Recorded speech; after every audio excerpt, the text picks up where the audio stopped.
On power. Its nature and the history of its growth. Bertrand de Jouvenel. 1949.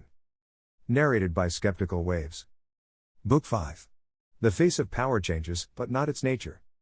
Chapter 12. Of Revolutions. 1. Revolutions liquidate weakness and bring forth strength. 2. 3 Revolutions. 3. Revolution and tyranny. 4. Identity of the democratic state with the monarchical state. 5. Continuity of power. 6. Disparate character of the authority of the Ancien regime. 7. Weakening of power. Aristocratic coalition. 8. The Third Estate restored the monarchy without the king. 9. Napoleon's prefect, the child of the revolution. 10. The revolution and individual rights. 11. Justice stands disarmed before power. 12. The state and the Russian Revolution. Political revolutions, being violent crises in the careers of institutions, engage closely the attention of historians. The sudden blaze of lurking passions, the explosion and the incendiary propagation of principles which had been working underground, the rocket-like ascent into importance of new men, the play of characters in brutal and violent action, the monstrous outbreaks of the mob in which the serious faces of men about their business are soon no longer seen but only the terrifying visage of hate and animal cruelty, here indeed is matter to inflame the writer and to give the peaceable reader at his fireside the shudders. These are the most written up periods of history, but they are also the least understood. The spirit of man is still in its childhood, and learning raises a smile more often than it instructs him. Aware of the outward aspect of events, he thinks to find in it their meaning. He takes the onrush of the wave, which is under his eyes, for the movement of the sea, which demands the faculty of thought. He holds to the cry of liberty, which goes up in the beginnings of every revolution. He does not perceive that there never was a revolution yet which did not result in an accretion of power's weight. To grasp the true role of revolutions and to give these swift and spectacular denouements their due place in the long march of history, we must turn our eyes away from the fascinating spectacle of their eruption. We must notice how the stream looked before it reached these rapids and in what shape we find it again when events have resumed their even pace. Before the rapids, there was the rule of a Charles I, a Louis XVI, a Nicholas II. After them, that of a Cromwell, a Napoleon, a Stalin. Such are the masters to whom the peoples that rose against Stuart or Bourbon or Romanov tyranny find themselves subjected next. The phenomenon is as startling as the usual interpretation of it is misconceived. How sad, it is said, that the revolution strayed from its natural course, that the antisocial extravagances of liberty called for a constraining force to discipline them, that these extravagances caused so widespread a ruin that there had to be a man to reconstruct. If this or that mistake had but been avoided. Ingenuity is freely expended in unearthing the exact moment at which licentiousness set in isolating the act that made the revolution sin, in naming the criminal. O pectora seca! What a misunderstanding is here of the revolutionary phenomenon.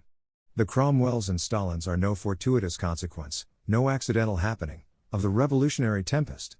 Rather they are its predestined goal, towards which the entire upheaval was moving inevitably. The cycle began with the downfall of an inadequate power only to close with the consolidation of a more absolute power. 1.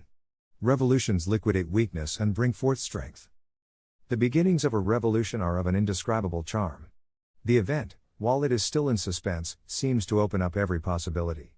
It holds promise for the unsatisfied dream, the despised system, the wounded interest, the disappointed ambition. It will mend all, fulfill all, and accomplish all. The joyous assurance of its youthful gait wins the hearts of all and attracts even those whom it directly menaces. These happy hours are written ineffaceably in the memories of peoples, and they color, for the eyes of posterity, the sequel which belies them. It is in their lyrical quality that men will look for the clue to the movement. It is from the old revolutionaries that they will ask for it, as though men knew what they did and did what they thought to do. They thought to fight oppression, to limit power, to put an end to arbitrariness, to guarantee the life and liberty of each, to remove the exploitation of the people and compel its beneficiaries to disgorge.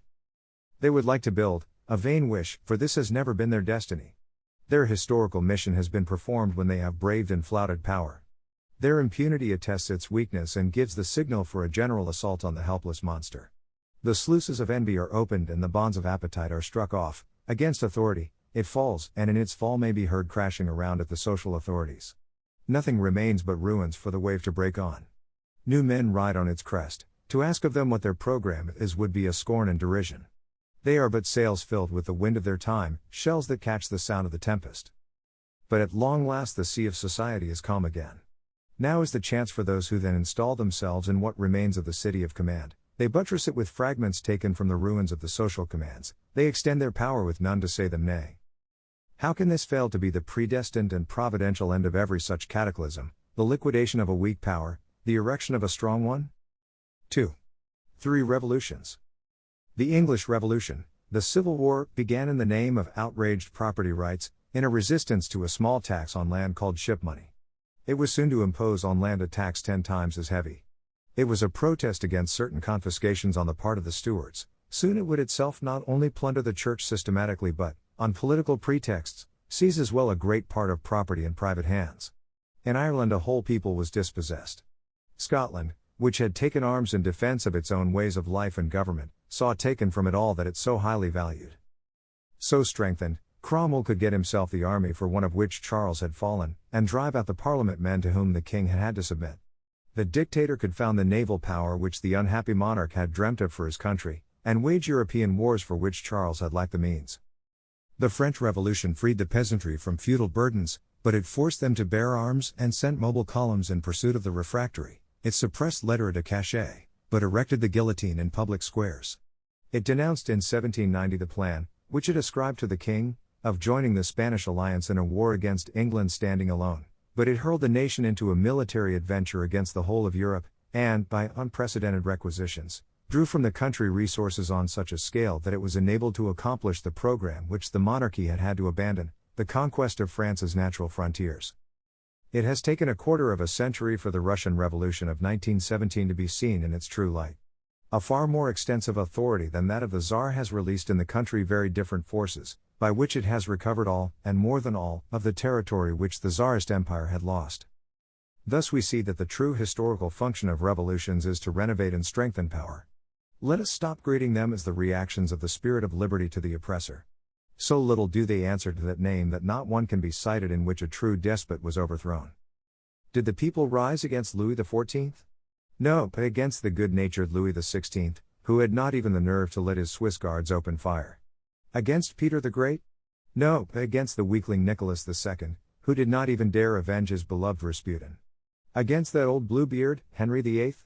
No, but against Charles I, who, after a few fitful attempts at governing, had resigned himself to living in a small way and was no danger to anyone.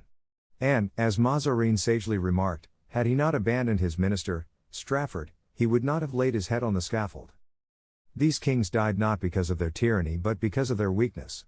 The peoples erect scaffolds, not as the moral punishment of despotism, but as the biological penalty for weakness. Peoples never rebel against a power which squeezes the life out of them and grinds them underfoot. The savagery of such power is feared, and it even happens that men find something admirable in its scourging of the great. What is detested is softness, firstly, by reason of that natural instinct which, when the rider is hesitant, turns the most obedient mount into an almost wild animal; secondly, because a soft power is in reality, however good may be its intentions, the enemy of the people. It cannot in fact stop whatever has authority from grabbing wealth and making heavier its social yoke; lastly, because the law of rivalry summons peoples to an ever greater concentration of their strength in an ever more imperious hand. 3. Revolution and tyranny. Revolutions rend the air with denunciations of tyrants. Yet in truth they encounter none in their beginnings and raise up their own at their ends. The principle of government which they overthrow is a worn-out one, inspiring but a modest respect, and with no more than faded authority left to it. The same causes which made possible its fall rendered it incapable of despotism. In place of a nerveless scarecrow, popular agitation hangs out the banners of its own enthusiasm, and supplants a weary and skeptical set of rulers with the political athletes who have just emerged bloody but victorious from the eliminating contests of the revolution. Are not men of that kind, acting in the name of a principle which evokes such fervors, certain to receive a fanatical obedience? Not only is power given new life at its center, but the direction given by it to the nation's course no longer encounters the obstacles set in its path by the social authorities, whom the whirlwind has swept away. The further the liquidation of the aristocracy has been carried, the more complete will be the tyranny established by the revolution. Cromwell's confiscations were, no doubt, immense, but the soil itself was not ground to powder, it was merely transferred in large blocks to new owners, often men who had grown rich in the service of the East India Company. For that reason social interests continued as a powerful conservative force. They kept in check the levelers, inspired Monk, and, with the disappearance of the Commonwealth, applied themselves to limiting the authority of the state. For that they needed 30 years and a different dynasty, but their work was to endure for a century and a half. In France, the destruction of the aristocratic families by the suppression of privileges and the breakup of estates went much further. But inequalities of wealth were respected, and the spoliation of the church and the pillage of Europe gave rise to new fortunes. And so were erected the capitalist barriers to the all-powerful state. But the Russian Revolution seized all private property in whatever form. In that way the Russian state met with no other obstacles than that of the Netmen, whose rise it had allowed, and then that of the kulaks, whose independent means had seemed at first too small to be worth destroying. So it is that the English Revolution strengthened power less effectively and durably than did the French, and the French less than did the Russian. Yet all three ran the same course. Only to outward view were they revolutions against power. Their true effect was to give to power a new vigor and poise, and to pull down the obstacles which had long obstructed its development. 4. Identity of the democratic state with the monarchical state. The state's underlying continuity through every change of form, and the growth given to it by those changes, are strikingly illustrated by the French Revolution. Violent as this upheaval was, it did not break the continuity of the evolution of the French state, rather it was a brutal liquidation of the obstacles which had by the end of the 18th century gathered in its path, and were hindering its advance. VLA understood this well. The dominant feature of the historical evolution of the monarchy in its last 3 centuries had been a general tendency towards unification and uniformity. Everywhere liberty fell, authority rose. The revolution resembled the violent breaching of an enormous dam which the weight of water carried away in one sweep. This rush of water was itself largely the sum of traditional and historical forces, therefore, and we cannot note it too closely, the genius of the Ancien regime remained at the service of new ideas. That genius, authoritarian and centripetal in essence, triumphed with the revolution and presided over its work of destruction, with a force multiplied 100-fold. The heart of the past continued beating and living. Our concept of the omnipotent state, properly understood, is, therefore, the Ancien regime's urge to rule erected into a doctrine and a system. In other words, the modern state is no other than the king of earlier centuries. It continues triumphantly his relentless work of suppressing all local liberties. It is, like him, leveler and standardizer.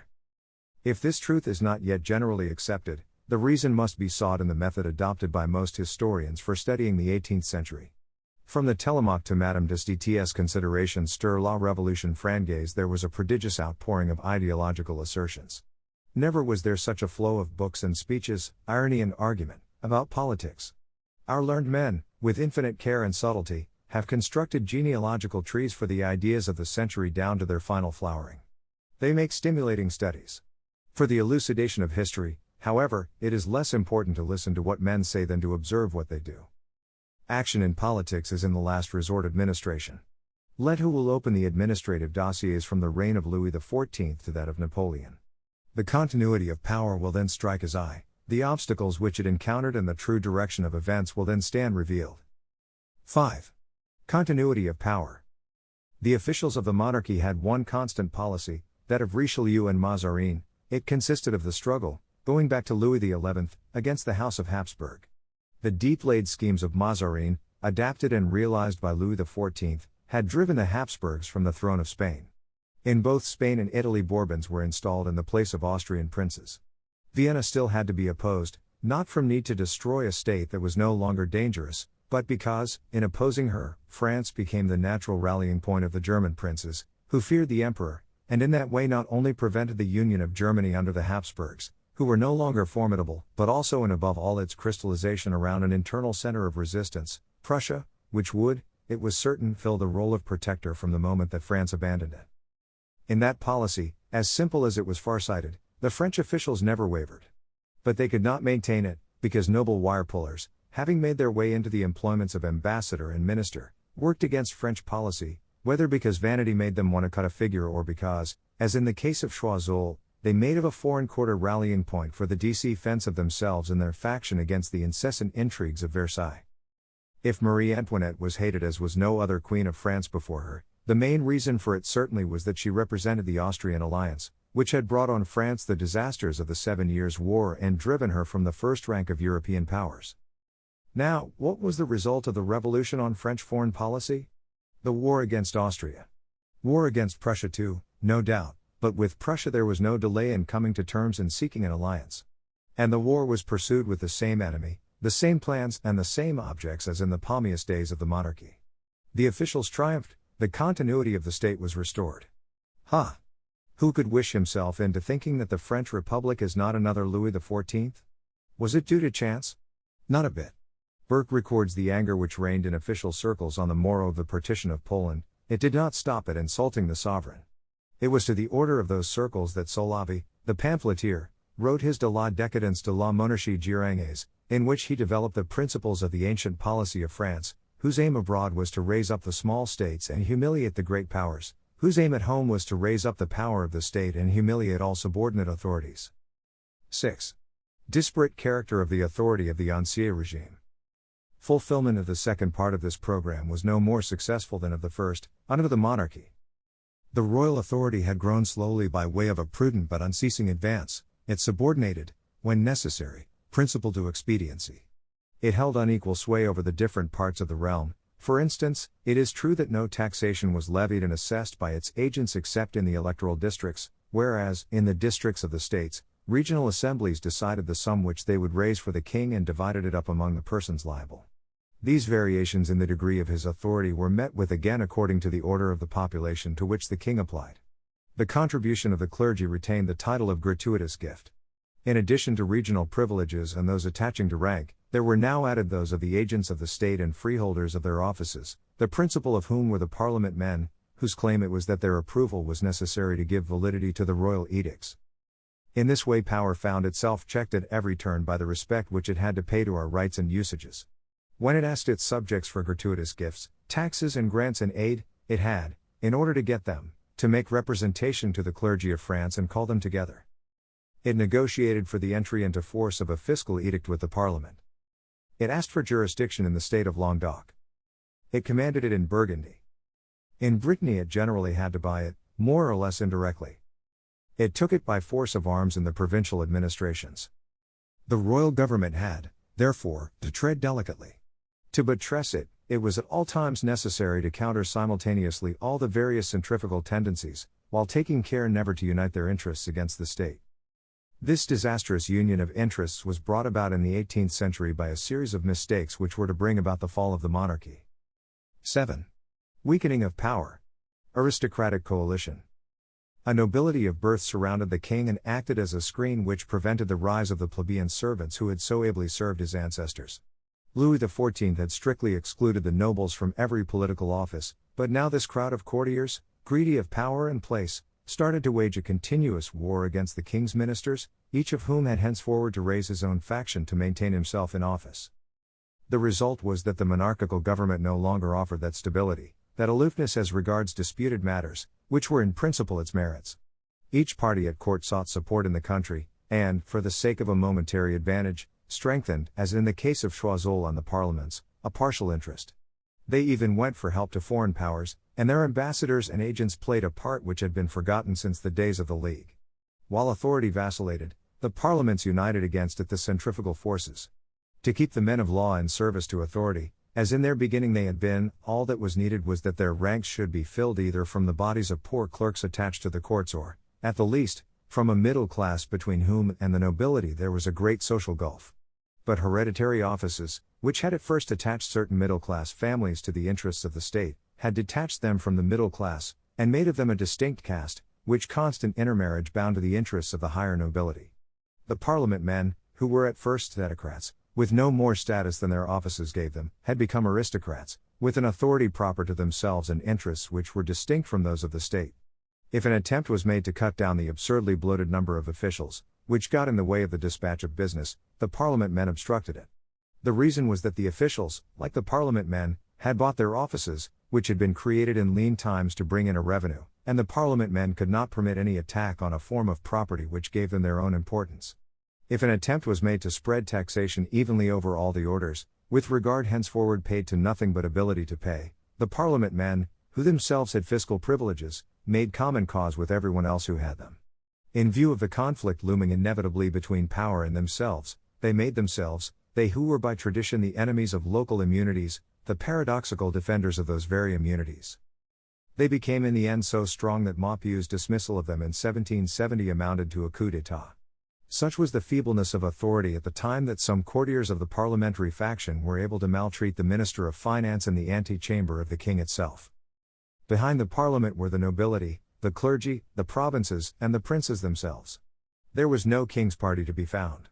Or, rather, it was the people. 8. The Third Estate restored the monarchy without the king. In 1788 the administration confronted everywhere forces which thwarted it. It had been reduced to the lowest level of impotence. The revolution was suddenly to liberate it from all its adversaries. The retreat of the monarchy had gone so far that it had had to throw to popular clamor its provincial intendants, who were the executors of the central government's will. They were succeeded by provincial assemblies, a move which was in the opposite direction to all French history. The revolution, on the other hand, was to subject the entire country, more strictly and uniformly than ever before, to the will of power. The work of the revolution was the restoration of absolute monarchy. The direction of the common people's aspirations had been understood by Philip the Fair. For that reason he, the first to do it, had summoned the Third Estate to the States General. Nearly 5 centuries later the event still justified him, but Louis XVI was no Philip the Fair. And the restoration was to take place without a king. Whoever examines in detail the tumultuous career of the revolutionary assemblies loses himself at first in the currents and countercurrents of ideas, and in the intrigues of factions who often use language only to mask their real intentions. But one thing is clear enough, that from the start the Constituent Assembly sacrificed the interests of just those privileged persons who had demanded the convocation of the States General. A few sessions saw the destruction of privileges on which the kings had never dared lay hands. The suppression of the States Provincial, which had been an object of royal policy for centuries, was the work of a moment. The vast possessions of the clergy were made over no less swiftly to power, and the parliaments, whose obstructionist tactics had brought about the convocation of the States General, received a more summary dismissal than in the time of Maupeou. The checks and balances were all swept away, and here, as Mirabeau saw, lay the king's great opportunity. He wrote to him, "The idea of forming all the citizens into but one class would have pleased Richelieu, for an equality of this kind facilitates the work of power." Mirabeau saw himself filling the part and place of the great cardinal, gathering the fruits of this stupendous lopping of heads. But Louis XVI and the Assembly thought otherwise, so did history. Attempts have been made, but in vain, to uncover the intentions of the members of the Constituent Assembly. True, they approved the separation of power into an executive, left with the king, and a legislature, to be taken over by the representatives of the people. True, they also committed local administration to local elected bodies and in that way effected a further division of power. But these dismemberings of authority, however great the importance attached to them by their authors, are without historical significance. For the Assembly's work, even as its final repentance shows, was, despite itself, the complete transference of power. It took away the legislative power from the king, and swore to take no more. Lally Tollendalieu and Mirabeau both descanted on what a menace the Assembly would be were it ever to take over the powers left with the king. "Yes, I assure you," cried Mirabeau, "I can think of nothing more terrible than a sovereign aristocracy of 600 people." Yet it came, inexorably. And it is a sight for philosophers, that of the men, first of the Constituent and then of the Legislative Assembly, fighting against their fate, which they both dreamed of and feared. To create a National Assembly, the first revolutionaries invoked the principle of the general will and claimed to be its mandatories. It is curious to observe how this principle carried them on its crest in so far as it assisted the foundation of a new power, but went underground at the first sign of its causing that power embarrassment. Since the national will was the source of all authority, the king too, if he was to continue to hold a part of it, had to be, together with the Assembly, a representative of the nation. But then the paradox arose of having elected representatives and a hereditary representative both functioning. And soon the king became no more than first functionary, but then, why should a mere functionary be irremovable? The opportunity was favorable, and they suppressed him, and now the executive and legislative powers were joined in the convention. As for the equilibrium of powers, we have in the past let ourselves be the dupes of its prestige. Exclaimed Robespierre, but now? What do we care for devices devised to balance the authority of tyrants? It is tyranny that must be extirpated. The aim of the people should be, not to find in the quarrels of their masters short breathing spaces for themselves, but to make their own right arms the guarantee of their rights.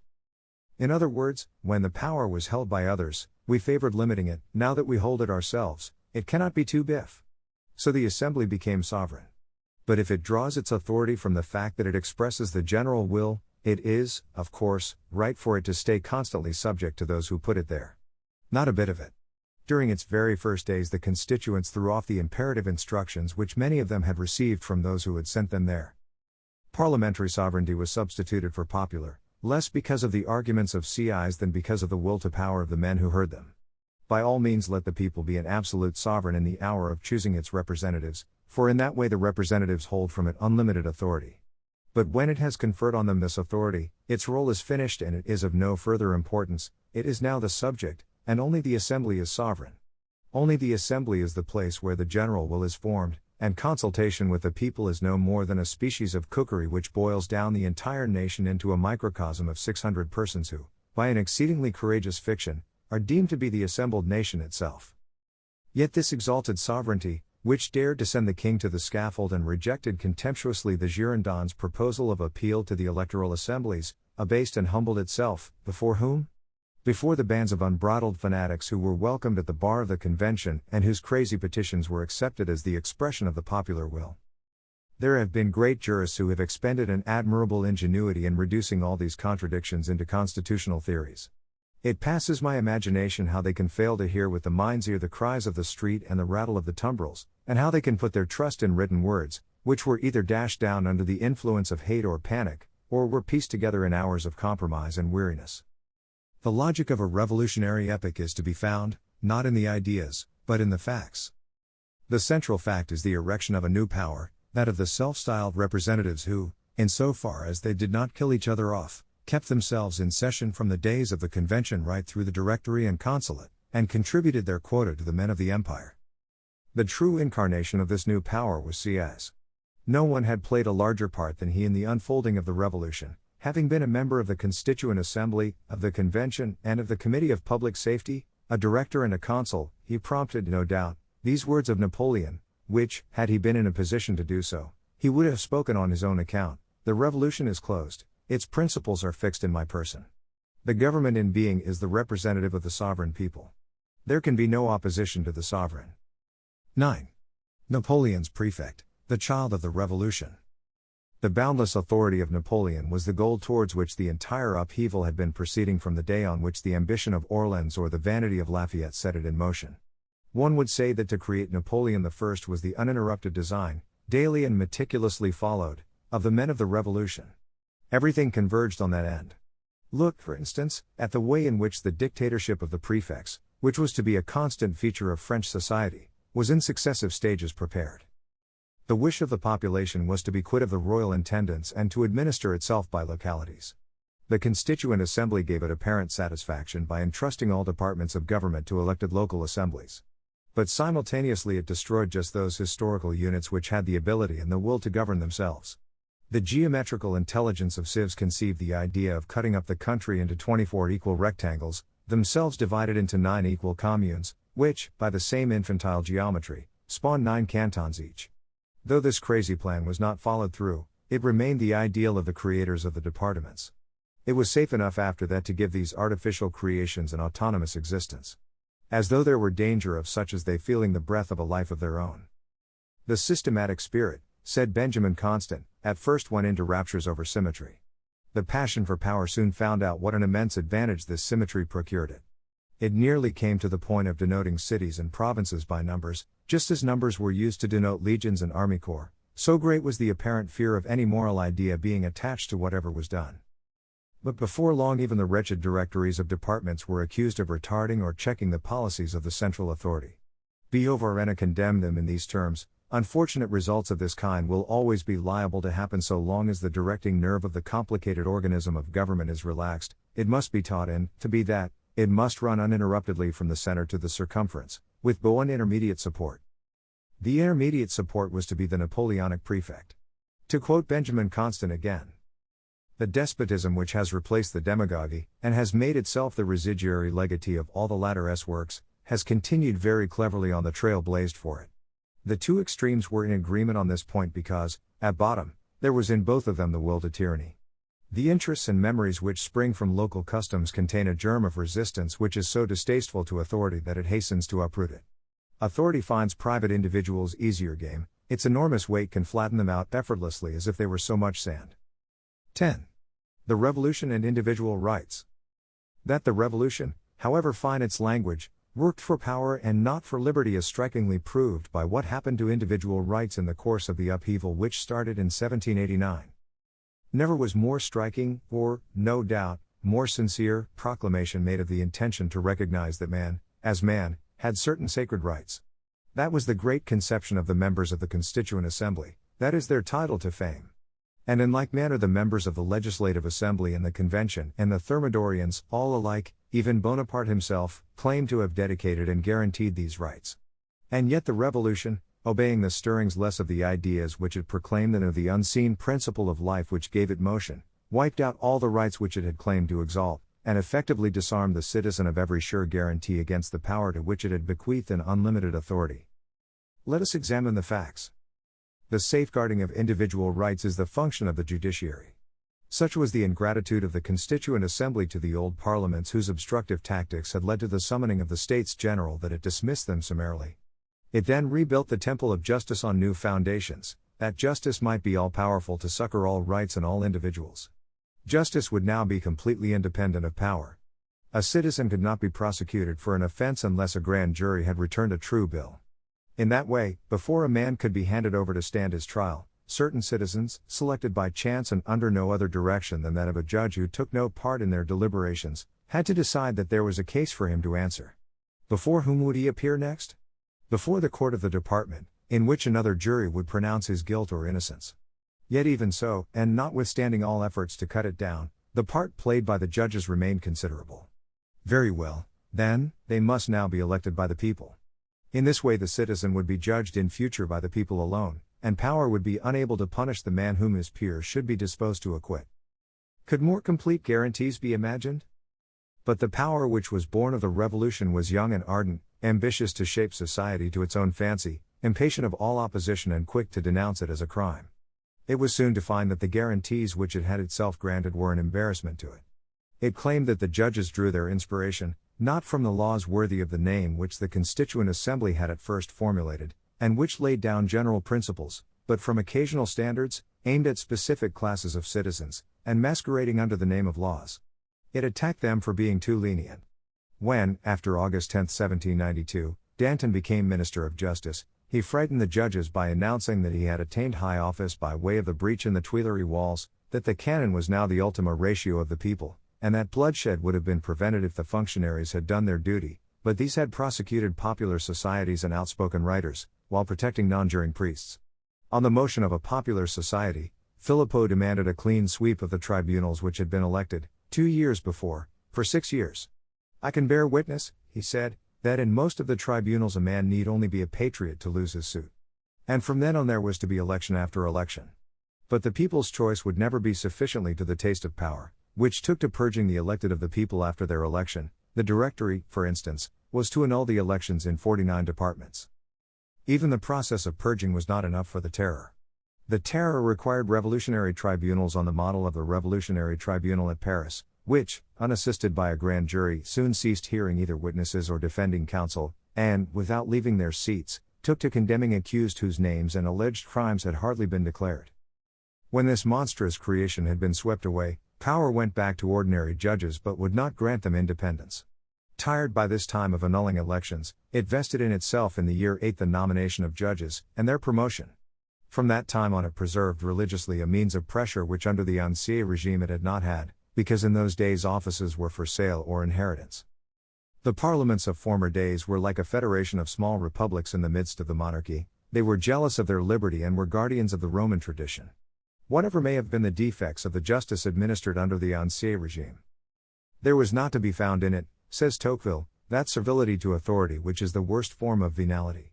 To this deadly vice, which not only corrupts the judiciary but soon infects the body of the entire people, it was completely a stranger. Independent, majestic, and capable of withstanding the king himself, the judiciary influenced profoundly the character of the people. Judicial habits had become in many respects the habits of the nation. The courts had spread the idea widely that every dispute was subject to argument and every decision to appeal. They had made publicity customary and formality desirable, both of them things which keep servitude at bay. This independence has never reappeared. The subordination of the magistracy to the government is one of the triumphs of the revolution. At the moment of proclaiming the rights of man, it destroyed their castle and paralyzed their defenders. 11. Justice stands disarmed before power. That was not the only respect in which progressive justice found itself worse equipped than in pre-revolutionary days for the defense of individual rights. In former days the parliaments had had no scruple in citing before them agents of power, or in launching proceedings against them in defense of the rights of private persons. It is remarkable that the very men who claim to have placed individual rights on an unassailable foundation attack the parliaments for having protected them even against the acts of the prince. Who talked this language? The men of the convention? Not so, the men of the Constituent Assembly had already talked it. They applauded Thorot, one of their colleagues, unanimously, when he hurled at the judicial authorities this reproach, which was in reality, as they should have seen, a commendation. As the administrative authorities' rival, it interfered with its actions, checked its operations and disquieted its agents. On January 8, 1790, the Assembly issued an instruction by which every act of the tribunals and courts of justice tending to thwart or hold up the operations of the administration, being unconstitutional, was declared to be of no effect and to be powerless to check the various administrative bodies. On the August following, a law made provision: the judges are forbidden, on pain of forfeiture, to interfere in any way whatsoever with the operations of the administrative bodies or to cite administrators before them for anything done in the course of their duties.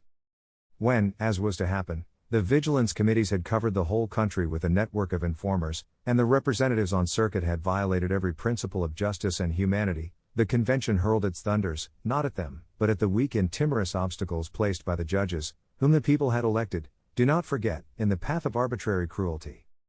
The National Convention decrees that it annuls all causes proceeding and judgments delivered in the courts against members of the administrative bodies and vigilance committees on complaints laid concerning requisition goods, revolutionary taxes and other administrative acts issuing from the said authorities with a view to the execution of the laws and decrees of the representatives on circuit. The tribunals are again forbidden to take cognizance of administrative acts, of whatever nature they may be. I have cited these passages at length because they establish the point that the revolution took away from justice the duty which it had previously performed of defending the individual against the encroachments of power. Also because they demonstrate that the cribbing and cabining of justice and the bearing of the individual were the work, not of the terror, but of the Constituent Assembly. Also because this condition of things has been bequeathed by the revolution to modern society, in which these principles are still in action. Just as the revolution crushed any bodies whose authority was capable of limiting that of the state, so it deprived the individual of every constitutional means of making his right prevail against that of the state. It worked for the absolutism of power. 12. The state and the Russian Revolution. The Russian Revolution offers the same contrast, but still more pronounced, between the liberty promised and the authority realized. It was not any particular power, but power itself, which was denounced and damned by the school of Marx and Engels, with a vigor nearly equal to that of the anarchists. In a justly celebrated pamphlet Lenin asserted that the revolution must concentrate all its forces against the might of the state. Its task is not to improve the governmental machine but to destroy it and blot it out. The state is in fact rooted in evil. Engels scoffed at its deification by Hegel. According to philosophy, the state is the realization of the idea, it is in philosophical language the reign of God on earth, the domain in which eternal truth and justice are realized, or should be. Hence comes this superstitious respect for the state, and for all that affects the state, a respect which finds a place in men's minds the more easily because they have got used from childhood to supposing that the general business and interest of society as a whole cannot be managed otherwise than as they have been managed up till now, that is to say by the state and by the subordinates whom it installs in office in due form. And people think that they have already made a positively dashing advance if they shake off the belief in hereditary monarchy to swear fealty instead to a democratic republic. But the state is in reality nothing else than an instrument for the oppression of one class by another, and it is more completely this in a democratic republic than in a monarchy.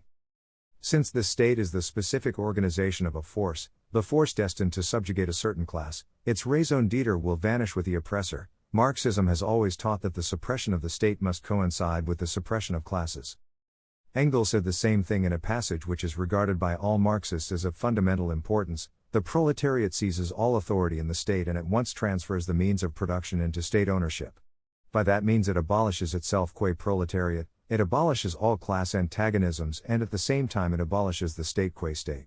The old society, which moved in the midst of class antagonisms, needed the state, because it needed at every period an organization by which the exploiting class could maintain its external conditions of production and could, above all, force the exploited class to remain in the conditions of servitude made necessary by this existing mode of production, slavery, serfdom, hired work.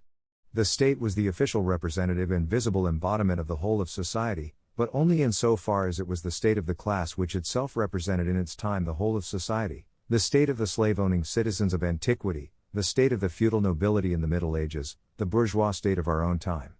But in the act of becoming the effective representative of the whole of society, the state renders itself superfluous, when once there have been repressed, along with the rule of the old anarchy of production, the clashes and excesses which resulted from it, there is no longer anything left to restrain, and any specific power of restraint, a state, ceases to be necessary.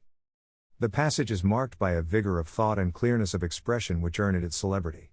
It removes all possible doubt as to the true doctrine. So does this letter from Marx to Hugeman, written at the start of the Commune. I say that the revolution in France should have made every endeavor not to transfer the bureaucratic and military machine into other hands, which has been the only result of revolutions to date, but to smash it. In this passage Marx seems to want the apparatus of constraint broken even while a revolution is still running its course, whereas Lenin, on the other hand, was to take the view that it was first necessary to make use of it to repress the resistance of the exploiters and to sweep in the vast mass of the population, peasantry, lower middle class and half-proletarians, to building the socialist economy. In any case power must, sooner or later, disappear. To the question what is to replace the mechanism of the state when once it has been smashed, Lenin replied. Instead of the institution set apart for a privileged minority, civil servants and military staff officers, the majority can itself carry out directly the duties of government, and the more the people itself takes over these duties the less will be the need for government. In this respect one of the steps taken by the Commune, to which Marx directs particular attention, is especially noteworthy. It suppressed all expense allowances, along with all pecuniary privileges of the civil service, and it reduced all official salaries to the level of the workers' pay. In this may be seen the best indication of the transition from middle-class democracy to proletarian democracy, of the transition from the democracy of the oppressors to the democracy of the oppressed. Compare now these principles with the formidable apparatus of constraint erected in Russia by the revolution. The adherents of the Marxist doctrine can, if they like, denounce the betrayal of the revolution's objectives. The enemies both of the doctrine and of the regime can, if they like, call pointed attention to the discrepancies.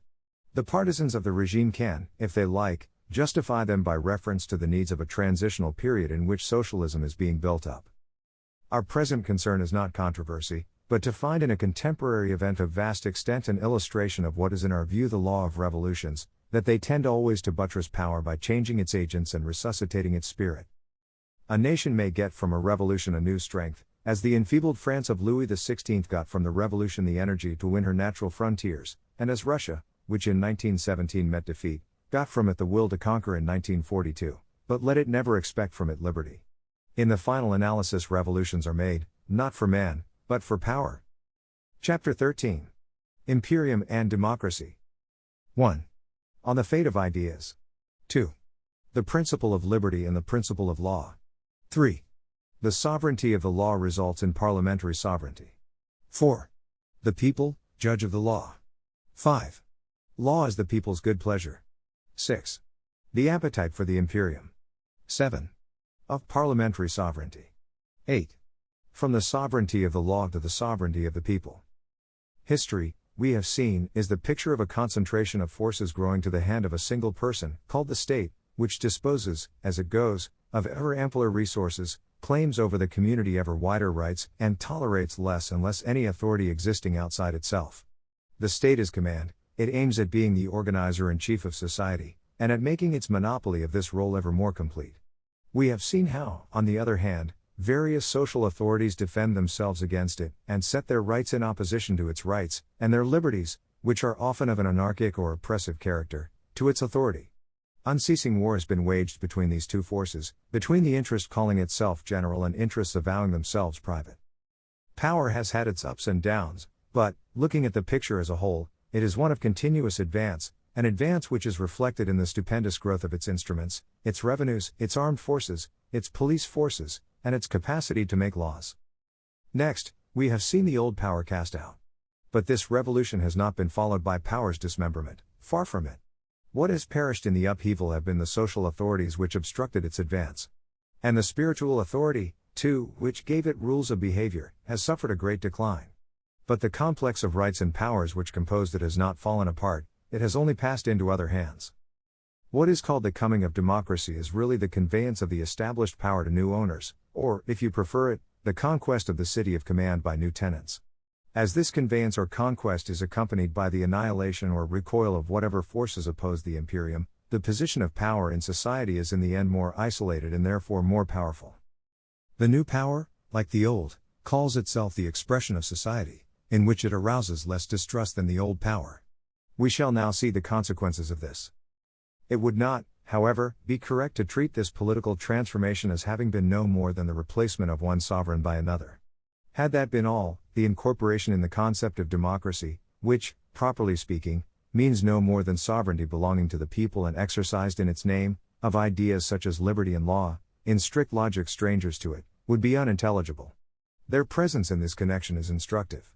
Just as the presence of shells on a mountaintop attests that in former days the sea was there, so the emotional associations of liberty and law with democracy serve to remind us that something different and wider was intended by it than a mere change of sovereign. It represents a claim to have civilized and domesticated the Minotaur, to have converted this tyrant, whose appetites were formerly his only law, into a mere piece of machinery, purged of all emotion, the passionless executive of just and necessary laws, and incapable of laying a hand on individual liberty, a servant, in short, of those great and fair ideas, law and liberty. This attempt, if successful, would deprive of their occupation the various social and religious forces which hold the state in check. The isolated position of power in society would work harm to nobody, and even seem desirable. Was it possible for this attempt to succeed? Can the nature of power be reformed? The position occupied by it, the attraction inspired by it, the opportunities offered by it, the hopes aroused by it, alike contribute to impress on it certain permanent characteristics. Proof of this is seen in the ultimate end of all systems of ideas with a libertarian, legalitarian, and democratic flavor. 1. On the fate of ideas. Does thought preside over the successive transformations of human communities? Hegel asserted it did, and changes in the form of a state are for him only the shadows cast by the majestic march of ideas engendered by the world spirit which advances through an unceasing synthesis of opposites bred by itself. With Marx, ideas are no longer queens but servants, the mere formal expressions of needs and feelings brought into being by situations. Their effectiveness is not their own but has been lent them by the social impulsions which give them birth. Marx was wrong to deny the creative quality of the spirit, but Hegel misunderstood the way in which the mechanism of politics works. It is true that ideas are queens by birth, but they only gain favor when they enter the service of interests and instincts. Follow an idea through from its birth to its triumph, and it becomes clear that it came to power only at the price of an astounding degradation of itself. A reasoned structure of arguments, setting in motion a whole stream of logical correspondences between defined terms, does not as such make its way into the social consciousness. Rather, it has undergone pressures which have destroyed its internal architecture, and left in its place only a confused babel of concepts, the most magical of which wins credit for the others. In the result, it is not reason which has found a guide but passion which has found a flag. The history of the democratic doctrine furnishes a striking example of an intellectual system blown about by the social wind. Conceived as the foundation of liberty, it paves the way for tyranny. Born for the purpose of standing as a bulwark against power, it ends by providing power with the finest soil it has ever had in which to spread itself over the social field. 2. The principle of liberty and the principle of law. To get an understanding of this catastrophic descent to earth, let us first of all restore the internal ordering of the ideas in question, an ordering which lies today in ruin and confusion. The originators of democratic doctrine made liberty of man the philosophical basis of their whole structure, and they thought to rediscover that liberty as the political consequence of their activities.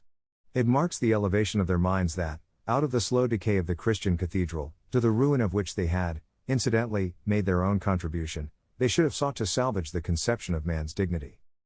A man, whoever he is, has, in their eyes, ends proper to himself, towards which an inner urge directs him. He may be prevented from realizing them by two external causes, the crushing weight of physical needs and the aggression of his fellows, whatever form it takes. Association enables him to lighten the burden of need, and should guarantee him against the will of his neighbor. But association is a snare and delusion when it subjects him to the inconstant, uncertain, unknown, arbitrary will of another man, his sovereign. Our authorities allow in principle that a man on entering into association has accepted of his own free will certain rules of conduct which are necessary to the upkeep of the association. But he is obliged to obey those rules and nothing else. His only master and terrestrial sovereign is the law. A free people, said Rousseau, obeys laws and laws only, and it is by the force of the laws that it does not obey men. Let us pause a moment to salute the nobility of this conception, which has been debased less by its critics' attacks than by the use made of it by its avowed champions. Liberty is the principle and the end of society. No other sovereignty is acceptable than the necessary and sufficient sovereignty of law. Such are the postulates which furnish immediate justification for the abasement and subordination of power, which has henceforward no other right or reason for existence than to execute the law. The law is over all, and its authority, which protects man against man, contains power within the limits of its proper functions. The law should protect public and individual liberty against oppression by those who rule. The intention in forming these foundations is unambiguous, it is a matter of restraining power. Let us now see what ideas go to the making of the rest of the building. Since the law is over all, the question of capital importance to decide is where the law is to come from and who is to enunciate the rule of right. The Middle Ages knew nothing of this difficulty. For them the law was fixed, the rule a premise. But from the time that the divine law was rejected as superstition, and custom as a mere routine, the law had to be made. There had to be a legislative authority, which, as the fount of the supreme rule of life, would necessarily be supreme. But what is this? Shall men prescribe the conduct of men? Has power, now sunk to the status of executive, been put in chains merely to raise up a new and prouder power? The danger was clear enough. All our authorities were aware of it. As temperament and nationality dictated, they coped with it either empirically or philosophically. 3. The sovereignty of the law results in parliamentary sovereignty. The remedy discovered by English thinkers was, as Montesquieu put it, of Gothic inspiration. The country had had experience for centuries of assemblies which, though convoked by the monarch, always showed a tendency to limit his rights and refuse him the facilities for which he asked. Indeed, in times of trouble they had been seen to go to the length of giving him directives which narrowly limited his powers. This decided tendency to a negative attitude was mistakenly regarded as inherent in representation of the people as such, whereas it was in fact due to the special nature and status of these medieval assemblies. What were they? In the beginning, gatherings of the privileged. Those sitting or represented there were at first those persons, the great barons, who had proved sufficiently powerful to assert their autonomy. Next, they were that powerful entity, the Church, which had maintained such moral and temporal independence as was necessary to the fulfillment of her mission. Lastly, they were the small communal bodies which, having received their liberties through their own initiative, had been granted by the king a power of decision proper to themselves. The meeting of Parliament had, then, from the start this essential characteristic, that it was the convocation of authorities, great and small, to which the king could not give orders and with which he had to parley. The English king and his parliament, or the French king and his states general, constituted a congress of the various authorities in the nation. There the public authority encountered the private authorities, and the general interest, impersonated by the king, held parley with the sectional interests, which appeared either in person or by representatives. In the dialogue which ensued between unity and diversity, the nation was represented in two different characters, as a whole, as regards the interests gathered up in the sovereign, and as a collection, as regards the sectional interests represented by those present. An assembly of this kind was a necessity for a power which could not dispose of property by force but had to make request of each private interest to make its own contribution to the public requirement. The attitude of the representatives to power's requests was more or less negative. They did not give all that was asked, and they attached conditions to what they did give. An unreserved assent could be obtained from them only in the event of the clearest necessity. They were, moreover, tightly held by imperative mandates to the sectional interests whom they represented. In raising taxation without having obtained it as a benevolence from these assemblies, men like Louis XIII and Charles I embarked on a revolutionary course. No longer did the general interest take account of private interests but proceeded to the disposal of property by force. Naturally, public opinion, confronted with this absolutist revolution, favored return to a regime of assemblies which guaranteed private interests. Reluctance to have the sovereign legislate without the concurrence of these assemblies was reasonable. His legislative career had begun only with them and by their consent, and for him to claim to exercise this dangerous authority by himself was an abuse. It could be restrained within just limits only if the consent of sovereign and assembly had both to be obtained, and of the latter it could safely be predicted that it would tend to a negative attitude and be reluctant to give more than the indispensable minimum. When, however, the predominant position secured by the assembly over the sovereign had made it the sole repository of the legislative authority, as being the sole representative of the nation, the change that was bound to ensue in its character and attitude escaped attention. Instead of being a juxtaposition of different interests, represented by men who were tied to a strict mandate, it became a representation in whole of the whole nation. It was bound to become this under a system of ideas which laid on it the task of making laws in the nation's name. What the old Constitution had guaranteed was that no proposition made by power in the name of the public interest could become law without having obtained the assent of the various interests included in the nation. It would have been illogical for these various interests as such to have proposed laws, since the purpose of laws was to serve the public interest. The Assembly could become, as it did, the propounder of laws only in virtue of the quite novel idea that it was representative of the nation, considered as a whole and in its general interest. This was the role that had formerly belonged to the king.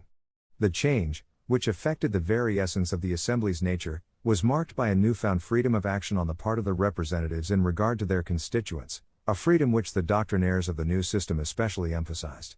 They were careless of the fact that Parliament, once it had been unified, emancipated, and made supreme as being the main, and tending to be the sole, author of law, could not possibly maintain the same dispositions as had characterized it when it was disparate, bound down, and without authority proper to itself. Parliament was now the king's successor as the representative of the whole. It had taken over his mission and his requirements. Unlike him, however, it no longer had representatives of diversity to deal with, mandatories of particular interests which it must take into account.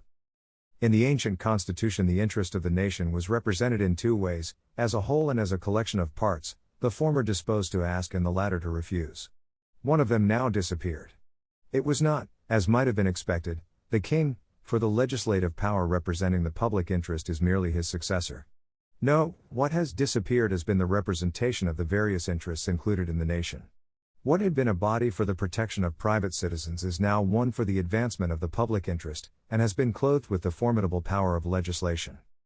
In its new form, power had a much wider scope than in its old. The sovereign, when he was a king, was tied down by a higher code, which religion validated and of which the church stood guardian. He was restrained as well by the various customary rules which, being rooted in popular sentiment, acted as makeweights to himself. But this code and these rules are of no avail against power-turned-lawgiver, whose recognized right and duty it is now to be itself the source of codes and rules. The English Parliament, it has been said by some wit, can do anything except change a man into a woman. It is quite certain that nothing of this sort entered philosophical heads. All of them were deeply convinced of the existence of a natural and necessary order, and the function of the lawgiver, as they saw it, was to disentangle the outlines of this order and to keep on recalling erring governments to observance of it. Locke considered, but only to condemn, the absolute and arbitrary capacity to make laws. Blackstone considered, along with all the sages of antiquity and all the theologians, that human laws derive their competence only from their conformity to, or their coherence with, the divine law. But there is now no concrete sanction to safeguard this conformity or this coherence. We can do no more than hope that lawgivers will be men sufficiently imbued with this higher code to give them to us. And that, it is clear, depends in the last resort on the dominion of religious and moral ideas. In the end, therefore, the principle of legality, intended as the absolute guarantee of each man's liberty, was to come to justify the absolute commission of that liberty to the discretion of a parliamentary aristocracy. That aristocracy becomes the prince, and a more powerful prince than a king not in control of legislation ever was. One of two things may now happen. Either this prince succeeds in breaking loose from his constituents, as happened, for instance, with the Republic of Geneva in the 18th century, when he becomes absolute, though he may still be restrained from violating civil liberty by his recognition of a higher code, a code which is the source of his laws, as of the monarchs under the theory of divine right properly understood, and the regulator of his behavior. Or again, in the contrary event, the members of the assembly may become the mere instruments of parties, or the playthings of forces outside the assembly altogether, parties and forces which are the expression of sectional interests and are all the more dangerous to society for being as well the expression of philosophic heresies. As each of them seeks for itself an absolute dominion, a battle ensues, in which the stake is now not only power, as in the dynastic conflicts, but the laws themselves, which will no longer be the constant reflection of higher truths, but will chop and change with every fluctuation of fortune in the combat. In a regime of this kind there will be neither certitude in law nor guarantee for liberty. 4. The people, judge of the law. As a Genevan, Rousseau was warned of the first danger by the history of his native city. All his political writings, while written in exaltation of the principles of liberty and equality, are at the same time an attempt to prevent them from issuing in parliamentary sovereignty. that he damns and denounces in many passages, and his proclamation of the inalienability of popular sovereignty is made with a view to obviating it. It is of the greatest importance, nor is it difficult, to re-establish his meaning, which has suffered much tendentious distortion. The citizen must be free, and freedom turns for him on his obeying nothing but laws. If the laws are his master, then it is most important that there should be only such laws as are just and necessary. Rousseau does not entrust the establishment of such laws to a body of self-styled representatives. Certainly not. The citizen is both the subject matter and the end of law. So he must be its judge. A new law will impose on a citizen a new obligation. It belongs to him, and to him only, as the person obligated, to accept or reject this obligation. According to Rousseau's reasoning, each law is an amendment of the social contract. For it to be valid, the parties to that contract must have assented to it. This line of argument, if pushed to its logical conclusion, would make laws valid for those only who had voted in favor of them in the assembly of the people. A system of that kind would destroy the body social. He therefore presupposes that the primitive convention contained a clause by which the contracting parties had to obey laws approved by a majority. The object of Rousseau's system was, it is clear, to restrict the number of laws, and also the extent both of the obligations imposed on the subject and of the powers conferred on the magistrates. It did not enter his mind to suppose that the people could make laws, but he wanted to place it in their power to reject any which they thought unjustified. Theirs was in effect to be the same negative and eliminatory role as is played in practice by the referendum, a device which has been taken straight from the Rousseauesque principle. Light is thrown on his ideas by the legislative technique of the Romans, who were always much in his mind. At Rome it was a member of the executive who proposed to the people a new law. He made them acquainted with its provisions and fixed a day 3 weeks ahead for the popular verdict on it. To carry a law meant, in strict parlance, to put it forward. Before voting day, orators harangued the people in the forum either for or against the law. Only those who had come expressly participated in these debates, and the rule was, though it was often broken, that they must listen in silence. On voting day, on the other hand, all the citizens had to be present. The magistrate then put the question, "Are you in favor of this law?" And voting took place in one of the two constitutional ways provided, either by centuries or tribes. The acceptance of the law by the people was, properly speaking, a contract entered into between the magistracy and itself. The word lex, incidentally, means contract. Not all the laws proposed by the magistracy, the government, if the word is preferred, were accepted. Therefore, the procedure could be described as a process of negation and elimination. If we stop there, however, we shall be overlooking the rising tide of laws which were adopted by the people in the latter days of the Republic without having emanated from the executive. These were popular resolutions, so called. They were taken on the initiative of the tribunes, who were persons outside the actual government, and they had been assimilated to laws in the strict sense by a lengthy process of evolution. With them it is no longer a case of the executive asking for an extension of its prerogatives or proposing to the people a new set of regulations. It is the people, roused thereto by its leaders, setting the executive in motion.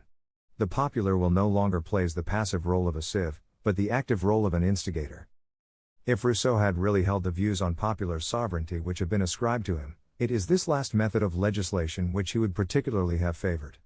Now, a whole chapter of Du Contrat Social is expressly consecrated to the tribunate. And what he says about it is this: the tribunate is not a constituent part of the city, and should have no share either in the legislative authority or in the executive. My wish would be, he says elsewhere, that, to check the interested and ill-conceived proposals and the dangerous innovations by which the Athenians came to grief in the end, each man should not have the power to propose new laws at will, that the right to do this should belong to the magistrates only, that they should make such careful use of it, that the people for their part should be so reluctant to give their assent, and that the promulgation of new laws should only be made in so solemn a fashion that everyone should have time to realize, in advance of the overthrow of the Constitution, that it is above all the great antiquity of the laws which makes them sacred and venerable, that the people should quickly learn to despise those laws which they see changing every other day, and that they should get to know that a habit of neglecting ancient usages under cover of improving on them often puts right lesser evils at the cost of introducing great ones. His conclusion is, therefore, this, that the people is the source of laws only in the sense that it alone gives them their validity and is also free to reject them, but not in the sense that every popular urge should, either directly or through the medium of representatives, be translated into law. It was not his view that any sort of laws would do, that they might as well be the caprice of whatever set of interests or opinions happen to be predominant, but rather that, as their function is to increase the good of the whole, their intent should sufficiently show them to have had, as it were, an existence prior to their revelation by the legislator, the person, that is to say, who proposes them. And the general will is an infallible instinct which knows them for what they are. The notion of a general will is something of a mystery and has given rise to much misconception. Notwithstanding the care which Rousseau took to set over against it the will of all, there is a tendency to see in it no more than the sum or mean of private wills. But it is not that at all, rather it is a will from which every subjective element has been purged, which has become, as Hegel would say, objective, and thereafter, by an inevitable process, aims only at the best. This will for the best lives in each of us, but is overlaid by our private passions, which are far stronger than itself. The effect of general discussion is, on Rousseau's supposition, to void and extinguish the private passions by throwing them into opposition to each other, and so, in the end, the passions are silenced, and the general will makes good its claim. Rousseau's detestation of factions comes from his regarding them as so many coalitions of interests and passions by means of which the elimination of interest and passion, necessary to the manifestation of the general will, is checked. The presentation of a law to the people is, therefore, the occasion for a judgment to be passed by the feeling for right, always supposing that the conditions are favorable for its manifestation, on what it is sought to make positive law. This conception of Rousseau's will perhaps become clearer by comparing it with the contemporary thought of Léon Duguit. That great jurist regards as laws in the true sense only such as conform to the rule of right, a rule which he conceives as imprinted on the social conscience. Borrowing Duguit's terminology, we might say that, in Rousseau's system, the object of presenting a law to the people is not only to save the citizen from being subjected to obligations to which he has not subscribed, but even more to ensure that the law is brought face to face with the social conscience and in that way with the rule of right. 5. Law is the people's good pleasure. That is how Rousseau put the coping stone on the structure of his thought on law and liberty. The uses to which his doctrine has been turned are a matter for amazement and provide a striking lesson in social history. All that has been taken over from it is the magic formula, popular sovereignty, divorced both from the subject matter to which it was applicable and from the fundamental condition of its exercise, the assembly of the people. It is now used to justify the very spate of legislation which it was its purpose to damn, and to advance the indefinite enablement of power, which Rousseau had sought to restrict. All his school had made individual right the beginning and end of his system. It was to be guaranteed by subjecting to it. It too removes the actual power in human form, namely the executive. The executive was made subject to the law, which was kept strictly away from it, and the law was made subject to the sacrosanct principles of natural justice. The idea of the law's subjection to natural justice has not been maintained. That of power's subjection to the law has fared a little better, but has been interpreted in such a way that the authority which makes laws has incorporated with itself the authority which applies them. They have become united, and so the omnipotent law has raised to its highest pitch a power which it has made omnicompetent. Rousseau's school had concentrated on the idea of law. Their labor was in vain. All that the social consciousness has taken over from it is the association between the two conceptions, law and popular will. It is no longer accepted that a law owes its validity, as in Rousseau's thought, only to the formal consent of the people. Law is now whatever the people wishes, or whatever it is represented as having wished. Law, he thought, should be confined to a generalized subject matter. Its majesty was usurped by any expression of an alleged popular will. A mere juggling with meanings has brought the will full cycle to the dictum which so disgusted our philosophers: whatever pleases the prince shall have force of law. The prince has changed, that is all. The collapse of this keystone has brought down the whole building. The principle of liberty had been based on the principle of law. To say that liberty consists in obedience to the laws only, presupposes in law such characteristics of justice and permanence as may enable the citizen to know with precision the demands which are and will be made on him, the limits within which society may command him. Being in this way narrowly defined, he is his own master in his own prescribed domain. But, if law comes merely to reflect the caprices of the people, or of some body to which the legislative authority has been delegated, or of a faction which controls that body, then obedience to the laws means in effect subjection to the inconstant, uncertain, unknown, arbitrary will of men who give this will the form of law. In that event the law is no longer the stay of liberty. The inner ligatures of Rousseau's system come apart, and what was intended as a guarantee becomes a means of oppression. Government is by way of laws, and it is by laws that the transfer of power to the legislative body has been effected. Their fusion once completed, a new power, calling itself the expression of the popular will and presenting itself as the guarantor of individual liberty, will be seen separating itself by degrees from the legislative body, which is constitutionally unsuited to the work of command. The truth is seen to be that the entire logical structure of Rousseau's doctrine was destroyed by popular pressures, leaving behind it nothing but one simple association of words: popular sovereignty and liberty. 6. The appetite for the imperium. This distortion of doctrine, incomprehensible though it is to the dealer in ideas, seems natural enough to an observer of the social mechanism. It has been said that the reader determines the fate of the book. It is equally true that an idea gets its political meaning from the class which takes it over. Suppose the case of a country in which the power in being, the imperium, has been successfully challenged by the social forces, and has been enclosed in a limited circle of fixed duties, within which a patrician people keeps watch and ward on it. In it the system of individual rights has grown autonomously, and the ordinances of religion have retained much of their force. It will naturally follow both that the patrician people will make use of the principle of law to put a bridle on the vagaries of power, and that the law will draw its inspiration from the system of rights which was formed in the womb of society. The function of the representative body will be that of vigorous control, and the legislation will be of a restrictive character. Such were, in effect, the features of English political life, so long as an aristocracy was in the saddle and the people was exclusively patrician. Now suppose a country in which the power has no history but has been built up from nothing, its only opponents being some localized authorities of more ancient date which for long derive advantage from an intenser loyalty.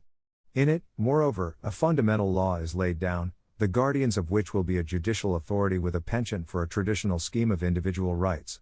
It will necessarily follow that an improvised imperium such as this will for long remain weak. It will be held in check by a legislative authority which is itself checked by the imperium, and both of them will be restrained not only by the provisions of the fundamental law but by the watchful jealousy of older authorities. So it was with the United States. Far different is the case in countries where the Minotaur has already amassed vast forces, and has compelled the social makeweights to fight an ever more desperate defensive action.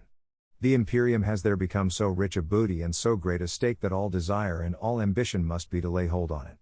If a body is charged to regulate by laws the manner of the imperium's exercise, its high position will seem to it of small account until it can lay its own hands on the great treasure house of honor and authority. It will grow more faithless to its office of control, and more disposed to conquest, with every step it takes away from being representative of aristocratic interests on the defensive and towards being representative of popular interests on the march. It will thus follow that the legislative power, which was called into being to exert popular control over the imperium, will tend more and more to take over the imperium.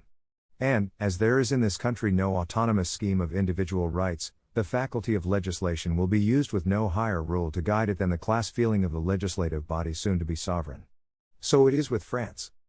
Her political destiny was really settled for her by the concentration of power effected under the Bourbon kings. From then on power gleamed with so bright a radiance as to attract to itself all eyes. Those who could hope to be its new inheritors lived anxiously hoping. Those who could not lived in the expectation of profiting by a force whose miraculous virtues they much exaggerated.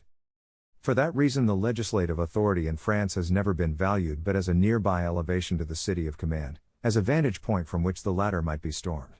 For that reason popular sovereignty has always been secretly taken by its representatives to imply the exercise by themselves of the imperium. It is the logic, not of ideas, but, in politics a more potent logic, of situations.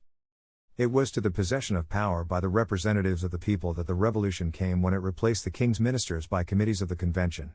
The same ownership of power was brought in its train by the course of events which issued in the resignation of MacMahon in 1875. 7. Of parliamentary sovereignty. The evolution of the 19th century, an evolution which more or less continued into the 20th, presents us with three important facts in regard to the imperium.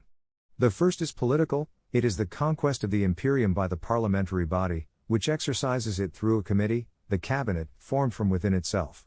The second is social. The parliamentary body becomes, slowly but surely, more and more plebeian. The third and last is moral, the general acceptance of the democratic principle, understood in the sense that it is the province of the people taken as a whole, not, indeed, to pronounce on laws, the true notion of which has been lost, but to govern. It is invariably assumed that this moral fact is the cause of the other two. But the opposite assumption is more probably the correct one. During this period the parliamentary body came to play the same role as was taken under the Ancien regime by the service of the king. It became, more and more, the social ladder of plebeians. As it steadily filled up with their ambitions, and there is in this respect a striking contrast between the Constituent Assembly and the Convention, its fingers itched the more to close on the executive power, the source of actual command. To satisfy this ambition, popular sovereignty had, as was natural, to be invoked. Parliament, by a daring fiction, gave itself out for the assembled people itself. It was thus its function to make laws, for the laws were the people's. But it was its function also to govern, and it would be the people governing. History may be ransacked in vain for a thinker who commended the sovereignty of an assembly, at once legislator and, for practical purposes, magistrate, to which, as the supposed incarnation of the interest of the whole, every private interest was subject, and which, as the sole begetter of the laws could not check. Rousseau kept his strongest invective for just such a regime. I can but marvel at the carelessness, the incuriosity, and I will even say the stupidity of the English nation, which, after arming its deputies with supreme power, applies no brake for controlling the use which they make of it during the 7 whole years that their commission lasts. Parliamentary sovereignty is not, then, the realization of an idea, rather it is the case of an idea having been adapted to fit the purposes of the parliamentary body hungering for imperium. The harmfulness and action of parliamentary sovereignty has been much exaggerated, but the extreme harmfulness of the intellectual system to which it has had to go for its justification has been completely ignored. It has been in actual fact, for a time at least, the government of an elite, bound by a real attachment to an exalted conception of law. The Declaration of 1789 had imprinted on minds certain principles which from then on haunted the waking hours of a middle class with a legalistic outlook. The violation of these principles during the Terror caused their value to be recognized, and, though legislation which was a contradiction of them met with no positive obstacle, they presented a framework which the action of the legislature had still to take into account. Moreover, the choice of parliamentary representatives was for much of the time a good one. Montesquieu expressly said so: "The people has a great gift for choosing those to whom it must entrust some part of its authority." The quotation generally stops there, and his meaning thereby receives an arbitrary extension. But there is no denying that the inhabitants of a sufficiently small constituency, just because they know the candidates, do naturally single out those who have recommended themselves to them by the worth of their lives, the number of their good services, and their exalted merits. In that way good assemblies are formed as long as the choice is made on no other principle. Popular habit, and truth, changes slowly. The people, bidden to choose men who were to be for all practical purposes its sovereign, preferred, as in former days, to nominate those who would defend its local interests against power. It therefore tended to select such of the local notables as, from experience, it knew to be suited to this task. And these social authorities, as is the way of an aristocracy, added but little weight to political authority. The separation of powers, though it could exercise only for a time its moderating function, did at least set up a friction by which parliamentary absolutism was slowed down. Moreover, this absolutism found a sort of check in the very numbers of the assembly. Such a large body is naturally unsuited to steadfast and vigorous action. But this was a dangerous safeguard, for, while parliamentary sovereignty with its concentration of powers paved the way for an unlimited power, its incapacity to use these powers itself summoned to the seat of this power a formidable occupant. 8. From the sovereignty of the law to the sovereignty of the people. Had my purpose been to study merely the bodily growth of the Minotaur, the growth, that is to say, of its rights, powers, and resources, my reference to democracy could have been limited to showing what it had effectively contributed to the transformation of the state, and then I should have omitted this chapter altogether. But the age of democratic power is characterized by a misconception which is so favorable to the growth of the imperium that some light needed to be thrown on it. It needed to be recalled that the democratic ideal was not in origin the substitution of the arbitrary will of a body or of a crowd for the arbitrary will of a monarch as the principle of rule. As was finely said by Royer Collard, the will of a single person, the will of many, the will of all, these are but variants of force of a greater or less degree. Not one of these wills can, as such, claim either obedience or the smallest respect. As Clemenceau said later, had we expected that these majorities of a day would exercise the same authority as that possessed by our ancient kings, we should but have effected an exchange of tyrants. The stuff of men's dreams was that law should be sovereign, and not just any law but one which was compulsive in its own right. The guarantee of liberty lay in the sovereignty of the rule of right or law. The advances in law and liberty for which democracy gets the credit were in fact the fruit of complex governmental machinery in which no human will, whether single or collective, was sovereign. To constitutional regimes of this kind the word polity was properly applicable. These polities, being more or less shackled in their movements, came to be attacked on 2 counts. These were, their executive incapacity, and the fact that power had in them no rational foundation. Men called more and more loudly for the institution of popular sovereignty, with its absolutism. In other words, the complex of springs which played the part of shock absorbers had to be made as simple as possible, and there had to be a concentrated power, of a sensibility which would make it obsequious to the wishes of a day, and of a strength which could fulfill them. This cause was espoused both by the magistracy and by the legislative body, which saw in the proclamation of popular absolutism the way to magnify its own authority. It was not realized that this was the way of the renunciation of the rule of law, that rule so difficult in practice, and of the abandonment of guarantees for liberty, that there was in truth going up a new Caesarism which was certain in time, similia similibus, to find its Caesars. Chapter 13. Totalitarian Democracy. 1. Sovereignty and Liberty. 2. The idea of the whole advances. 3. The attack on centrifugal tendencies. 4. The authoritarian spirit in democracy. 5. The general interest and its monopoly. 6. Self-defense of the interests. 7. Of the formation of power. 8. Of parties. 9. Of the political machine. 10. From the citizen to the campaigner, the competition for power takes military form. 11. Towards the plebiscitary regime. 12. The competition of mechanized parties ends in the dictatorship of one party. 13. The degradation of the regime is linked to the degradation of the idea of law. Proudhon said truly that popular instinct grasps the simple notion of power more successfully than the complex notion of social contract.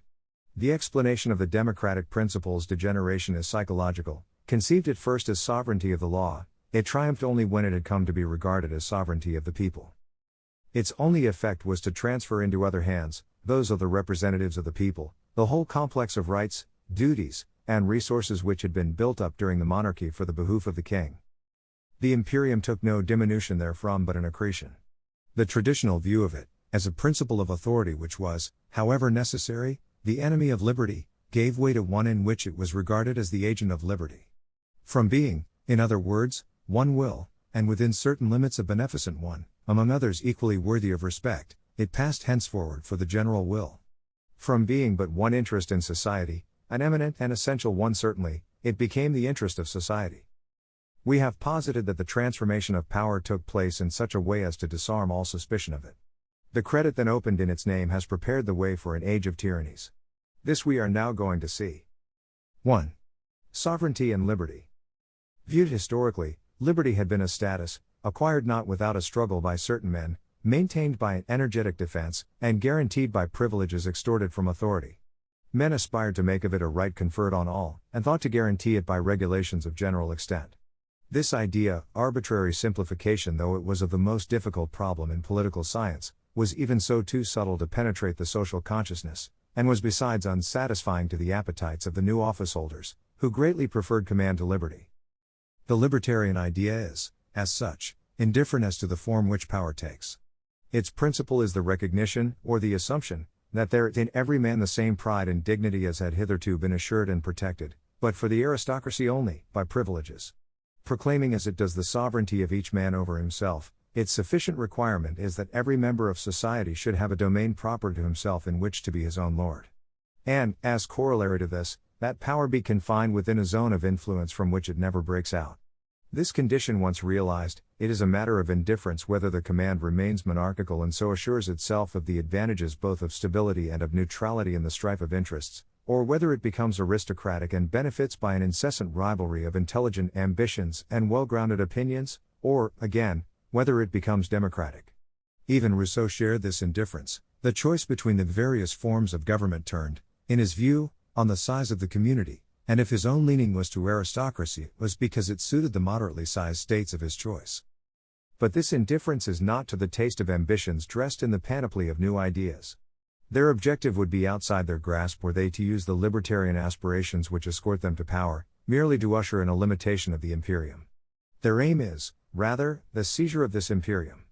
They can no more tolerate a power which is not theirs than they can admit limitations to one which is. Hence the idea that it is not enough for individual sovereignties to be guaranteed against power, also and more, they must admit no power which is not issued from themselves. If they are sacred, why should they accept a command which they cannot but distrust? On, then, with the good work of abolishing such a power, and let the sum of private liberties set in its place a new authority, which of its nature cannot turn traitor to those who gave it life.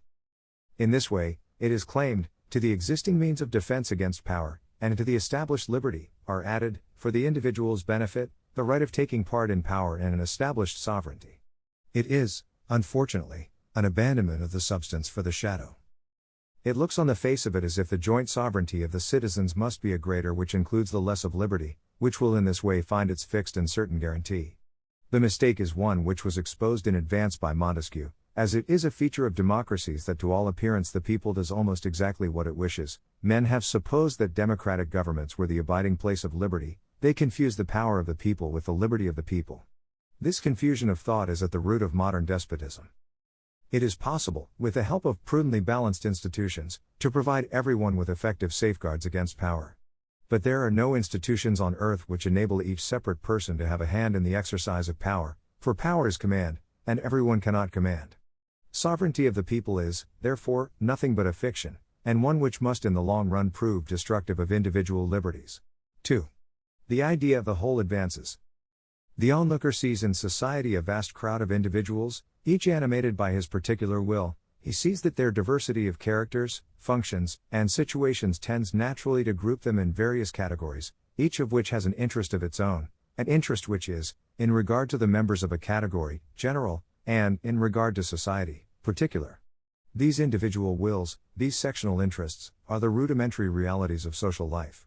They live, no doubt, in constant warfare, but, given the observance of certain rules, that warfare is the breath of life of society. The will and interest of power have always taken a hand in this warfare. The will has always sought to seem infallible, the interest transcendent. But, so long as the regime was monarchical, in spite of the royal house's movement towards absolutism, they never fully succeeded. Democratic power has other weapons. Its predecessor, being personified, was, patently, above but also outside the people. Democratic power claims identity with them, yet, in the nature of things, remains above them. The royal will was, and was known to be, that of a crowned head, his favorite or his minister. It was in that respect as human and personal as that of anyone else. The will of democratic power goes by the name of general. It crushes each individual beneath the weight of the sum of the individuals represented by it. It oppresses each private interest in the name of a general interest which is incarnate in itself. The democratic fiction confers on the rulers the authority of the whole. It is the whole that both wills and acts. This personification of the whole is a great novelty in the Western world, and is a throwback to the world of the Greeks, from whom its inspiration comes. But the citizens of an ancient city-state, being enclosed within its walls and having been conditioned by much the same education, showing in social standing differences that were but of degree, came much nearer to being a real whole than the people of an extensive nation, of various origins and traditions, and marked by a diversity of functions. This whole is not a fact, for all the care that is taken to break down every private formation and tradition in existence. It is a fiction, which it is sought the harder to accredit for being the title deed of power. It does not admit of doubt that the suppression or lightening of the imperium, and the ability to follow their private desires which people would have received therefrom, would have had a solvent effect on the men and territories once held together by the monarchical grip. And that was what the imperium's new owners refused to tolerate. Sieyès expressed himself on the subject with the greatest vigor. France must not be an assemblage of small nations, each with its own democratic government. She is not a collection of states, she is a single whole, made up of integral parts. These parts must not have each a complete existence of its own, for they are not wholes joined in a mere federation but parts forming a single whole. The difference is a big one, and one which is of vital importance to us.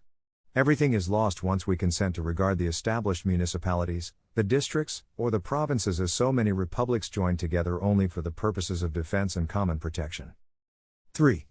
The attack on centrifugal tendencies. Every power is sure to attack centrifugal tendencies. But the behavior of democratic power offers in this respect some peculiar features of a striking kind. It claims its mission to be that of liberating man from the constraints put on him by the old power, which was the more or less direct descendant of conquest. But that did not stop the convention from guillotining the Federalists, the English Parliament from wiping out, in some of the bloodiest repressions of history, the separatist nationalism in Ireland, or the government in Washington from launching a war such as Europe had never yet seen to crush the attempt of the southern states to form themselves into a separate unity. Another instance would be the action of the Spanish Republic in 1934 in opposing by force the movement to Catalan independence. This hostility to the formation of smaller communities is inconsistent with the claim to have inaugurated government of the people by itself, for clearly a government answers more closely to that description in smaller communities than in larger. Only in smaller communities can the citizens choose their rulers directly from men whom they know personally. Only in them can justification be found for the encomium pronounced by Montesquieu. The people is well fitted to choose. The people knows well whether a man has often seen active service and what successes he has won, therefore it is well equipped to choose a general. It knows whether a judge attends to his duties, whether most people leave his court satisfied, whether or not he is corrupt, therein is knowledge sufficient for it to elect a praetor. It has been impressed by the magnificence or wealth of a certain citizen, this qualifies it to choose an aedile. These are all facts which make a public square a better informed place than the palace of a king. A further requirement is that there should be a public square or its equivalent, and that the choice of administrators should take place at the municipal level. The desire to secure the fullest measure of popular sovereignty possible should, logically, lead to the same principles being followed in the formation of the higher authorities. At the provincial level, the population is already too large and too scattered to be effectively assembled, so that each candidate for a place may be known personally to everyone.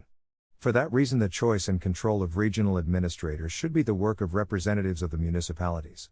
And, for the same reasons, the choice and control of national administrators should be the work of representatives of the regions. A system of this kind would assuredly be the best fitted to embody popular sovereignty, especially if the representatives were held in check by imperative mandates, and were liable at any moment to be recalled by their constituents, even as the representatives attending at the Dutch States General could be recalled by their provinces, and the representatives at the States Regional by their townships. But the new men whom the popular voice has made masters of the Imperium have never shown any inclination to a regime of that kind. It was distasteful to them, as the heirs of the monarchical authority, to fritter away their estate on subordinating themselves. On the contrary, strong in the strength of a new legitimacy, their one aim was to increase it. Against the Federalist conception, CIs was their mouthpiece, a general administration which, starting from a common center, will reach uniformly to the remotest parts of the empire, a body of laws which, though its elements are provided by the body of citizens, takes bodily form at as distant a level as that of the National Assembly, to whom alone it belongs to interpret the general wish, that wish which thereafter falls with all the weight of an irresistible force on those very wills which have joined in the formation of it. 4. The authoritarian spirit in democracy. So, on particular wills there falls, with all the weight of an irresistible force, a general wish. The wish, from being the expression of the aforesaid particular wills, justifies the force. Behind these phrases lies a reality, the irresistible nature of the general wish, lies also a lie, the generation of this general wish by the particular wishes. So far from the people being the sole author of laws, it does not rest with it to pronounce even on the most general, those which affect most profoundly its way of life. Although there exists a method of popular consultation, the referendum, which has been tried out in Switzerland, democratic power is careful not to have recourse to it. In the moment of proclaiming the sovereignty of the people, it limits them exclusively to choosing delegates who will enjoy that sovereignty's plenary exercise. The members of society are citizens for a day and subjects for 4 years, a state of things which was damned in the strongest terms by Rousseau. In America, they choose both legislators and administrators. In Europe, only legislators, so that the latter are virtually masters of the administrators, and there is no separation of powers. In France the practice was for the electors to choose deputies, and these came by degrees to the point of choosing the ministers. These in turn chose the public functionaries, notably the official who is in regional control, the prefect, and so on down to the official who in practice exercises the municipal authority, the teacher. That was how France was, in reality, governed in 1939. It was, in fact, quite unconstitutional for the ministers to be chosen by the deputies. Municipal authority belonged, no doubt, to the local councillors, who tended, however, to get rid of it onto the teacher. That he exercised it ably and patriotically is not denied. The point is, however, that, even in positions where the onrush of power did not dispense with them, the citizens dispensed with themselves. It comes to this, that the power of the people, so called, is in fact linked to the people only by an extremely slack umbilical cord general elections. It is, to all intents and purposes, a power over the people, a power which is all the greater for getting its authorization from this cord. The Imperium could have wished no finer justification, the Minotaur could never have gazed on a face of things that seemed more propitious for his appetites. Power now crushed those provincial autonomies before which the monarchy had had to retreat. It obtained the financial resources which were refused to the king. It achieved conscription which had floated before Louvois' eyes as an impossible ideal. It discovered the secret of mustering the entire people for war which is the special business of power. 5. The general interest and its monopoly. A democratic regime ensures, so we are told, that the general interest is exactly represented by power. From this postulate flows a corollary, that no interest is legitimate which opposes this general interest. For this reason every local or particular interest must bend the knee to power, for is not the whole naturally to be preferred to the part? Nowadays it is a mere truism that particular interests must be sacrificed to the general interest. It has been said so often that it no longer stays for an answer. And of course no answer is possible if the very existence of society is at stake. But that is a case of infrequent recurrence. Whereas it often happens to the Imperium that it comes up against a sectional interest whose resistance, even if it were successful, could not possibly endanger society. Yet this resistance is damned as egoistical, it is considered illegitimate, and the organ which gives it expression is regarded as an evil influence.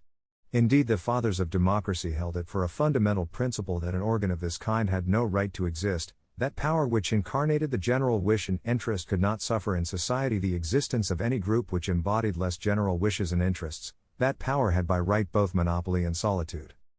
Since that time, particular interest, the very name, has become a species of insult, a development of language which, on being examined, is seen to reflect the unceasing mobilization of public opinion against the community's constituent sections.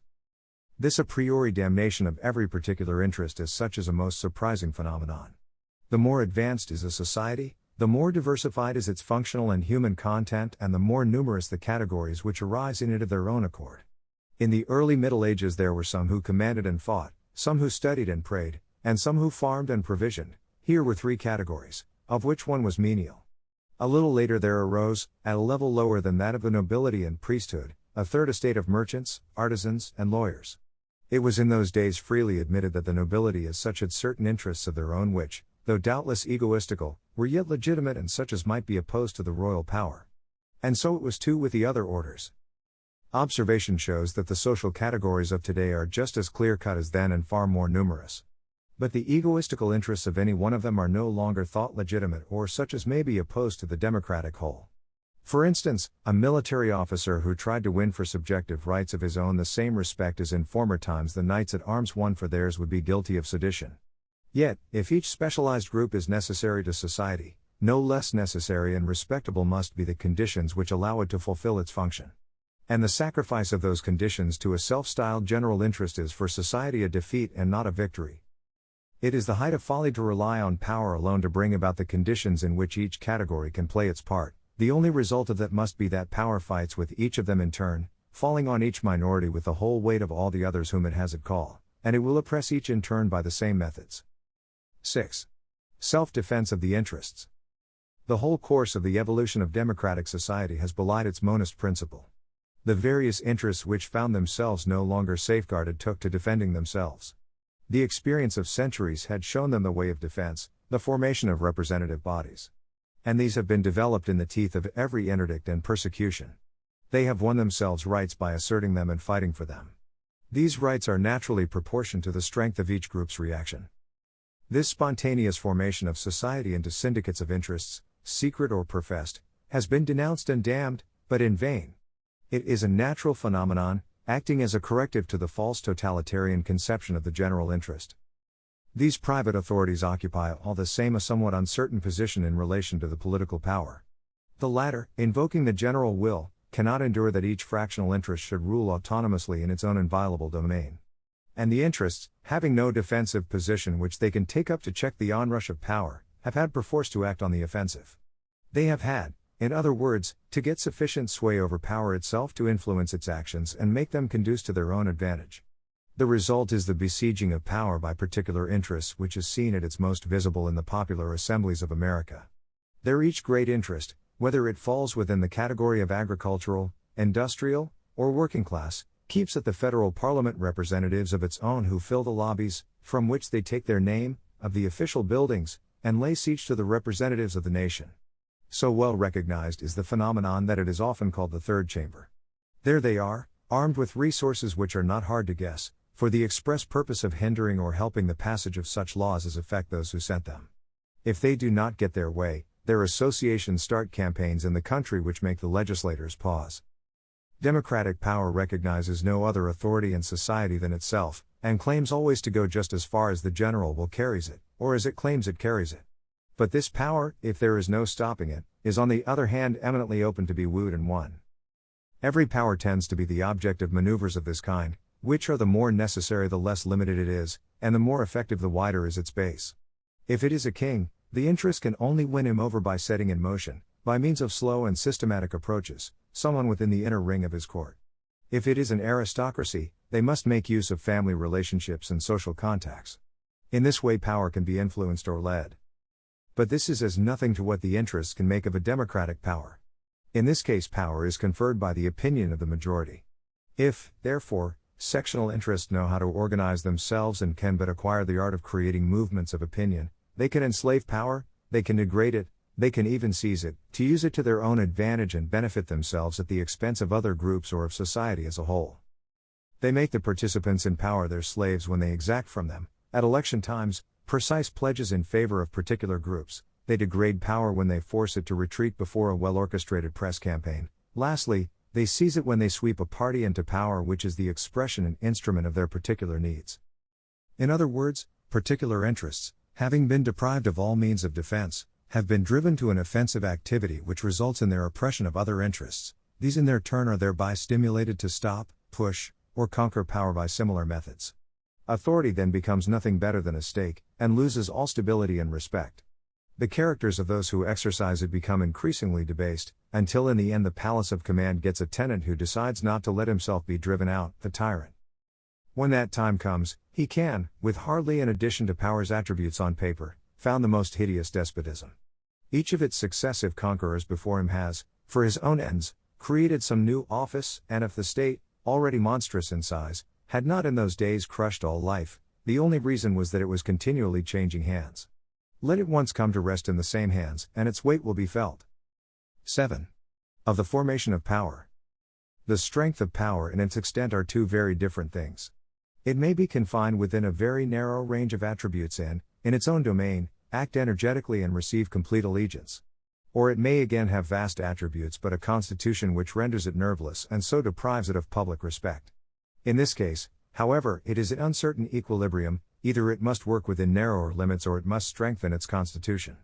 At the time of Pompey the government of Rome had become unfitted to govern a vast empire. Everywhere was felt the need for a system of command which would be at once more concentrated and more stable. It was to be the empire. Just as the territorial conquests of republican Rome called into being the empire, so the extension of the attributes of the state in democracies made inevitable the coming of authoritarianism. It could, no doubt, have been avoided if there had been a stable, vigorous, and unified executive to which the legislature acted merely as limitary principle. But in fact, as we have seen, the contrary happened. The legislature made itself the ruling sovereign. The only effect of the proclamation of the sovereignty of the people was to substitute for a king of flesh and blood that hypostasized queen, the general will, whose nature is always to be adolescent and incapable of personal rule, the occasional inconveniences which arise in a monarchy during the minority or mental incapacity of the sovereign being now permanently present. The aforesaid queen boldly entrusted her person to a succession of favorites, who abused their position the more freely the less she became an object of controversy. The only possible safeguard was in the sense and morals of that Regency Council, the Sovereign Assembly. In this respect antiquity furnished an admirable model in the shape of an assembly, the Senate, which had known how to build and govern the Roman Empire. The slackness which made a personal authority necessary was not the fault of this assembly but rather of the disorders which ensued on the decline of its strength. The Senate, however, even though in the great period of Roman history it did actually exercise sovereignty as if it were a modern parliament, was far from proceeding from the same principle. The legislative authority belonged, not to it, but to the people, acting on the impulsion of its chosen magistrates. The Senate was thus, not the parliament of the people, but the council which the executive magistrates had to attend, and these it kept in an ever tighter control. This illustrious chamber was composed only of men who had filled the highest executive offices, to which they had risen only by way of a succession of minor posts. The Senate, therefore, consisted exclusively of men who had grown grey in the public service. Of these none was missing, and all were vested with a sacred character and made irremovable. It has been today's folly to imagine that assemblies which have not enjoyed these advantages of careful selection, long experience, and great stability are capable of playing the same managerial role as the Senate. The importance of their composition being a good one has, no doubt, been recognized. But it has been hard to reconcile this desideratum with the principle that they must embody the general will. Recourse has to be had to the idea that everyone cannot take part in the formation of the general will because everyone is not independent and enlightened and for that reason cannot be an active citizen. As Kant says, the right to vote is the only test of citizenship, but this right presupposes the independence of him who wishes to be not only a part of the republic but also a member of it, a part, in other words, that acts as it sees fit in conjunction with the others. Action in this capacity compels a distinction between the active citizen and the passive. Kant ranked among the passive citizens all those who to preserve their lives, their nourishment, or their protection depend on someone else. He would, in other words, have denied the vote to all the salaried employees of a factory. Among other thinkers, not independence, but leisure, becomes the test of civic rights. And in this may be felt the influence of Aristotle. What makes the citizen is having the time to think about public affairs, in fact, no time, no citizen. There appears in Ci's and even in Rousseau a shamefaced nostalgia for the facilities for forming an enlightened opinion which in ancient days slavery conferred on the freeman. Among the ancients, the slavery of a large number of individuals had, said Ci's, a refining effect on the classes of freemen. The result was that every freeman could be an active citizen. In our days, fortunately, society has a broader base, our principles are more humane and the law offers protection to all alike.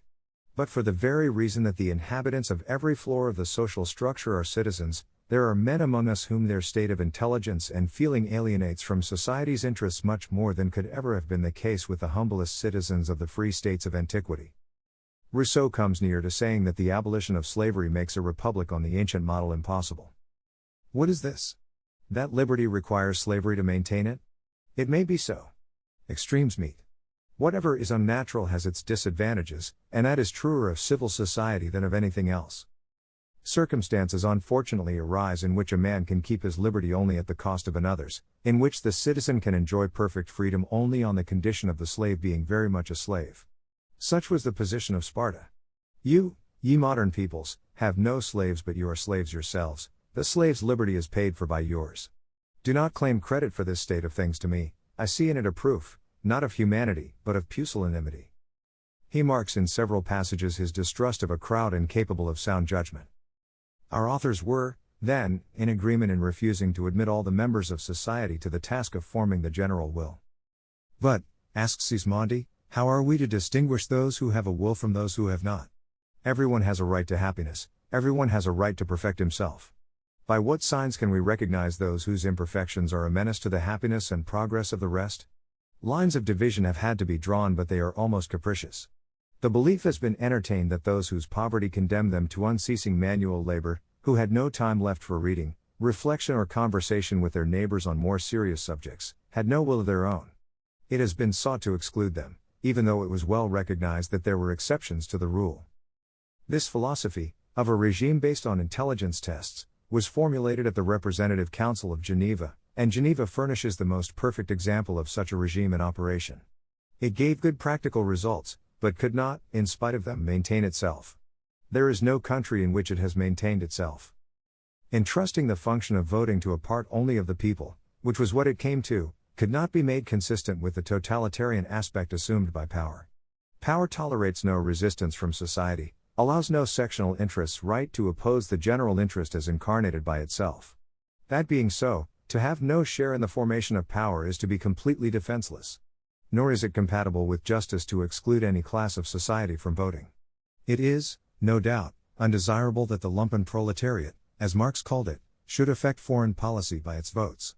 But the political structure has been built in such a way that there is no means of depriving the voters of the power to bedevil diplomacy without robbing them at the same time of the power to defend and ameliorate their condition. It is a melancholy but indubitable fact that in a democracy each social category can get what is due to it both in justice and in humanity only in so far as its voting power makes possible its extortion. No working class vote, no laws protecting the worker. No women's vote, no laws protecting women. And so, since the various sectional interests have no other means of expression or weapons of defense on which to rely, sovereignty has to be shared with social categories which are incapable of passing a sound judgment on matters of general interest. Democracy being a battle for power, those who are not represented necessarily go under.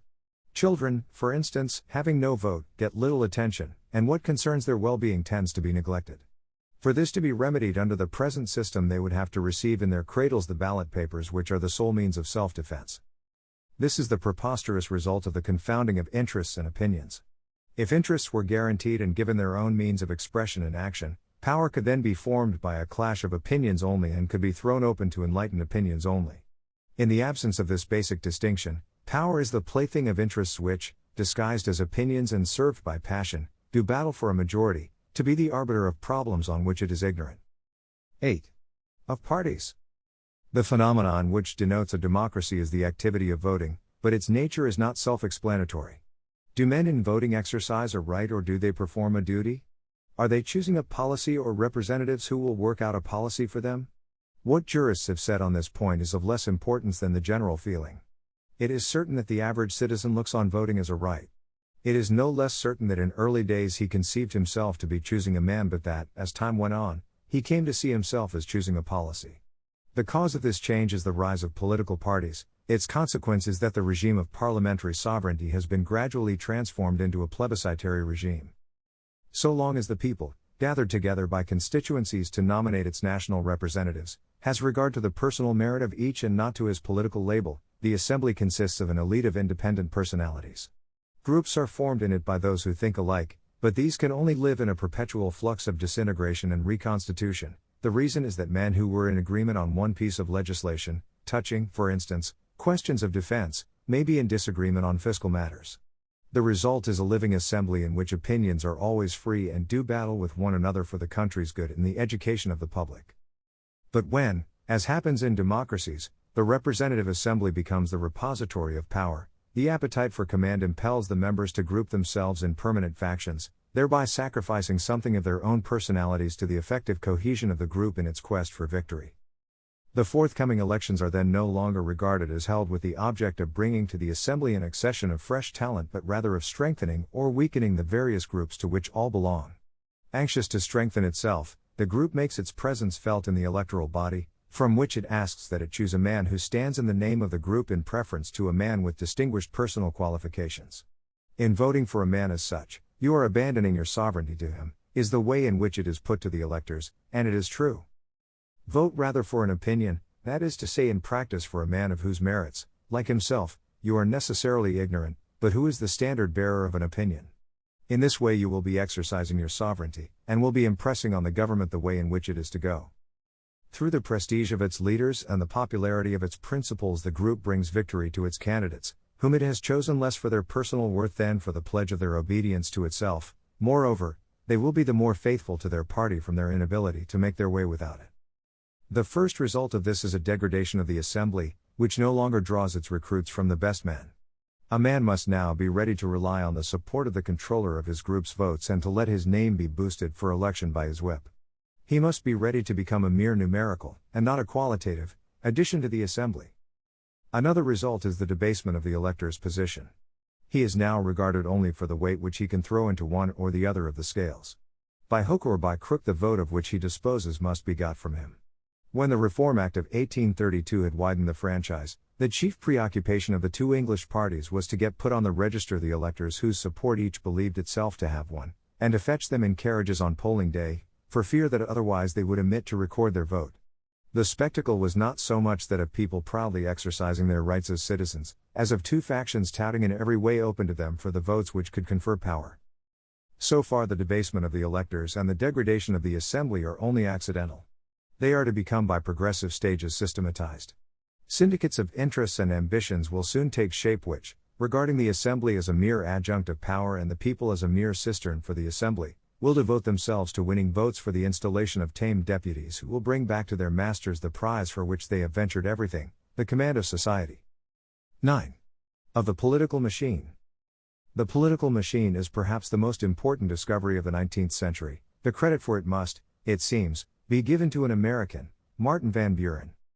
Like every other machine, it has the advantage of effecting a great economy of effort by dint of being immensely complicated. During his campaign, the candidate must try to convince the electoral body that his opinions are the soundest and his character the worthiest. The machine saves him most of this work by bringing him supporters who cleave to his views without his having had to set them out and who cheer his name without ever having heard it before. When the period of the elections opens, the elector has to weigh the pros and cons of the programs and personal merits of the respective candidates. This worry is saved him by the machine, which hands him out a ready-made list of those whom he must support. All that is needed to produce these desirable results is organization. In this respect, the city of New York has long since shown the way. In each quarter of the town, each party has an office staffed by permanent and salaried agents, who, in a descending hierarchy down to the leader of a block of flats, maintain contact with each single person who may one day be called on to vote. It is all a question of linking people to the party in such a way that their support may be counted on. Is hammering at their eardrums with political ideas the best way of doing this? Are men as susceptible as all that to intellectual arguments? Do not the emotions hold greater sway over them? Do they not attach themselves to those who, in times of difficulty, have helped them with kind words and material succor and have found them work? If they have opened for them gambling and drinking clubs where they meet the same companions every evening, do they not develop an esprit de corps which makes them feel proud of the party emblem looking down on their festivities? When the moment has come, will they refuse to give what cost them so little, the insertion in the ballot box of a voting paper bearing beneath the usual emblem a list of names?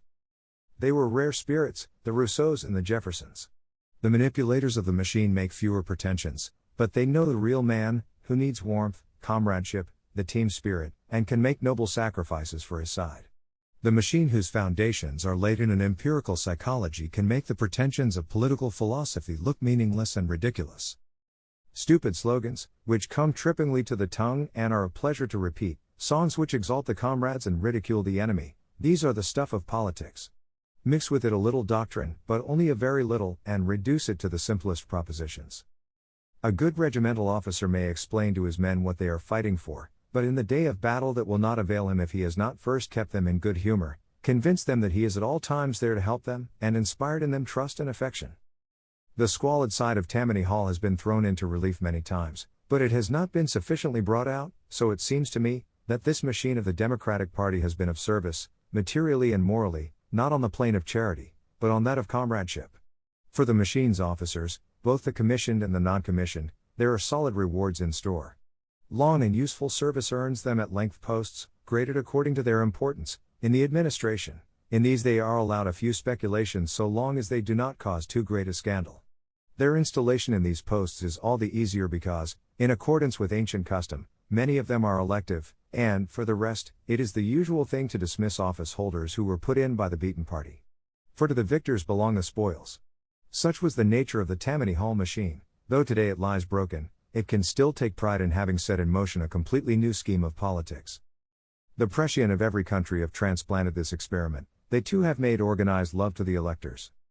The bosses of the machine were at first looked on by the great party leaders as useful but lowly auxiliaries. In much the same way there was a time when navigating officers looked down on engineers. But the men of the machine lost little time in making their importance felt. All the work of an election had been made cut and dried beforehand by them. Why then should they let candidates who had not received their blessing profit by their labor? Soon they secured for themselves the selection of the candidates, and, naturally, chose men in their own likeness. They did not choose Catos. From this has followed a prodigious drop in the level of parliaments and in the level of government. 10. From the citizen to the campaigner, the competition for power takes military form. The history of the machine in the United States and in England, where it was introduced by Joseph Chamberlain, has been admirably recorded by Ostrogorsky, a Russian. His book has been translated into several languages, and each country has taken it to heart. The lesson has been learned everywhere that, since votes give power, the supreme art of politics is getting voters to the polls. And that is the concern of organization and propaganda. So far as organization is concerned, the task has been one of perfecting the achievement of Tammany Hall. There has been no element of innovation, and even the National Socialist Party created nothing which was not to be found in embryo in the ancient doings at New York. But so far as propaganda is concerned, what an advance is here. The fathers of democracy held the view that an election campaign was a season of popular education by means of the full exposition of contrary policies. They attached special importance to the publication of parliamentary debates which would, by being reported, enable the citizen to follow the activities of government and so fit him more and more to pass judgment. If the participation in sovereignty of an ill-informed man was not without its drawbacks, these would in large measure be compensated for by the gradual mitigation of the prevailing ignorance through the medium of discussion, to which even the meanest intelligences could not help paying heed.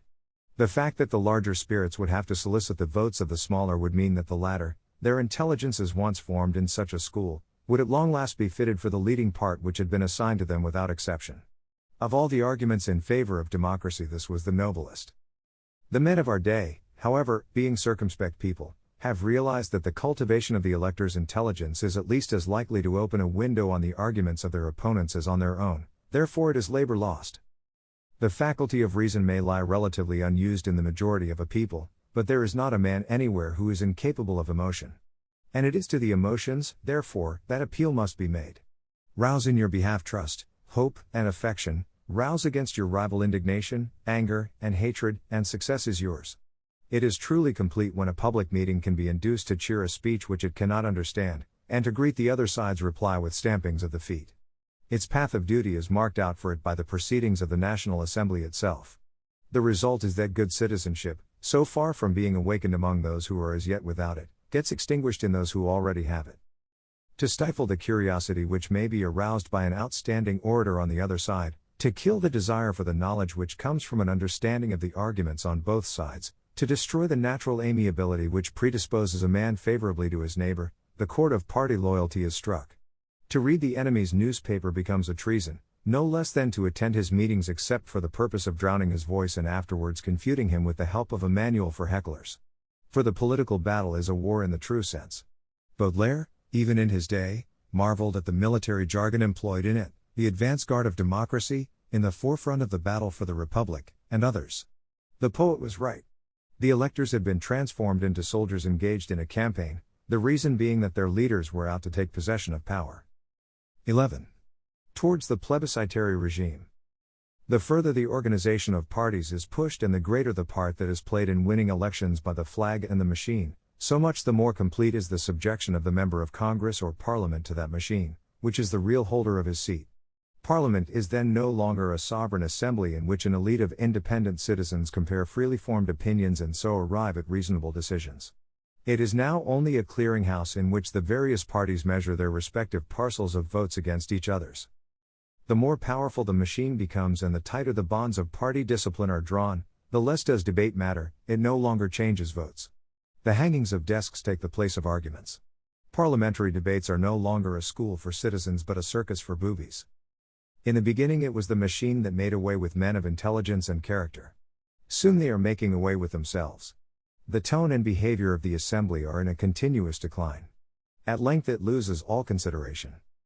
As the parties take on a greater consistency and discipline, so does all effective authority leave the assembly. If one of them disposes of sufficient votes to dominate it, then the assembly becomes merely the office in which that party's decisions are registered.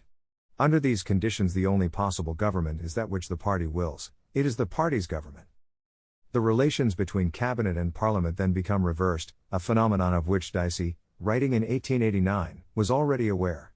After recalling that in England the executive was in principle independent of parliament, that ministers were named and retired by the king alone, he went on to note that in practice the cabinet is a parliamentary executive, for it is effectively chosen, though very indirectly, by the House of Commons, which can at any time dismiss it. Further, its members are chosen invariably from among the members of both houses. But, as Dicey saw, the cabinet was starting to extricate itself by progressive stages from its dependence on parliament. The consultations with the electorate having now the character of battles waged between the various machines, the victorious machine can install its leader in power, and he need then hardly concern himself with the assembly, in which a stable majority will be guaranteed him by the whip.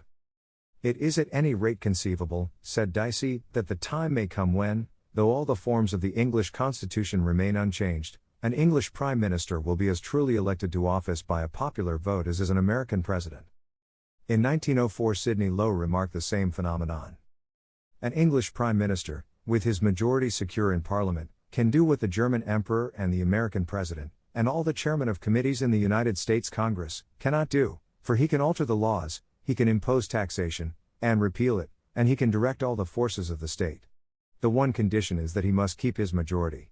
Now, keeping his majority is easy enough when the party machine controls the elections, when the member who falls out with his machine is certain to lose his seat, and when he is, morally and socially, of such a kind that the loss of his seat means his relapse into insignificance. The more the machine controls the way in which votes are cast, the more the individual member sinks to the condition of a mere arithmetical symbol, and the more the leader of the party tends to exercise an absolute and undivided imperium.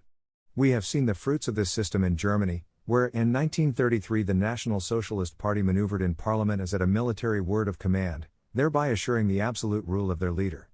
Had the communists, who were organized after the same fashion, had the same weight of numbers in the French parliament in 1936, the same result would have followed.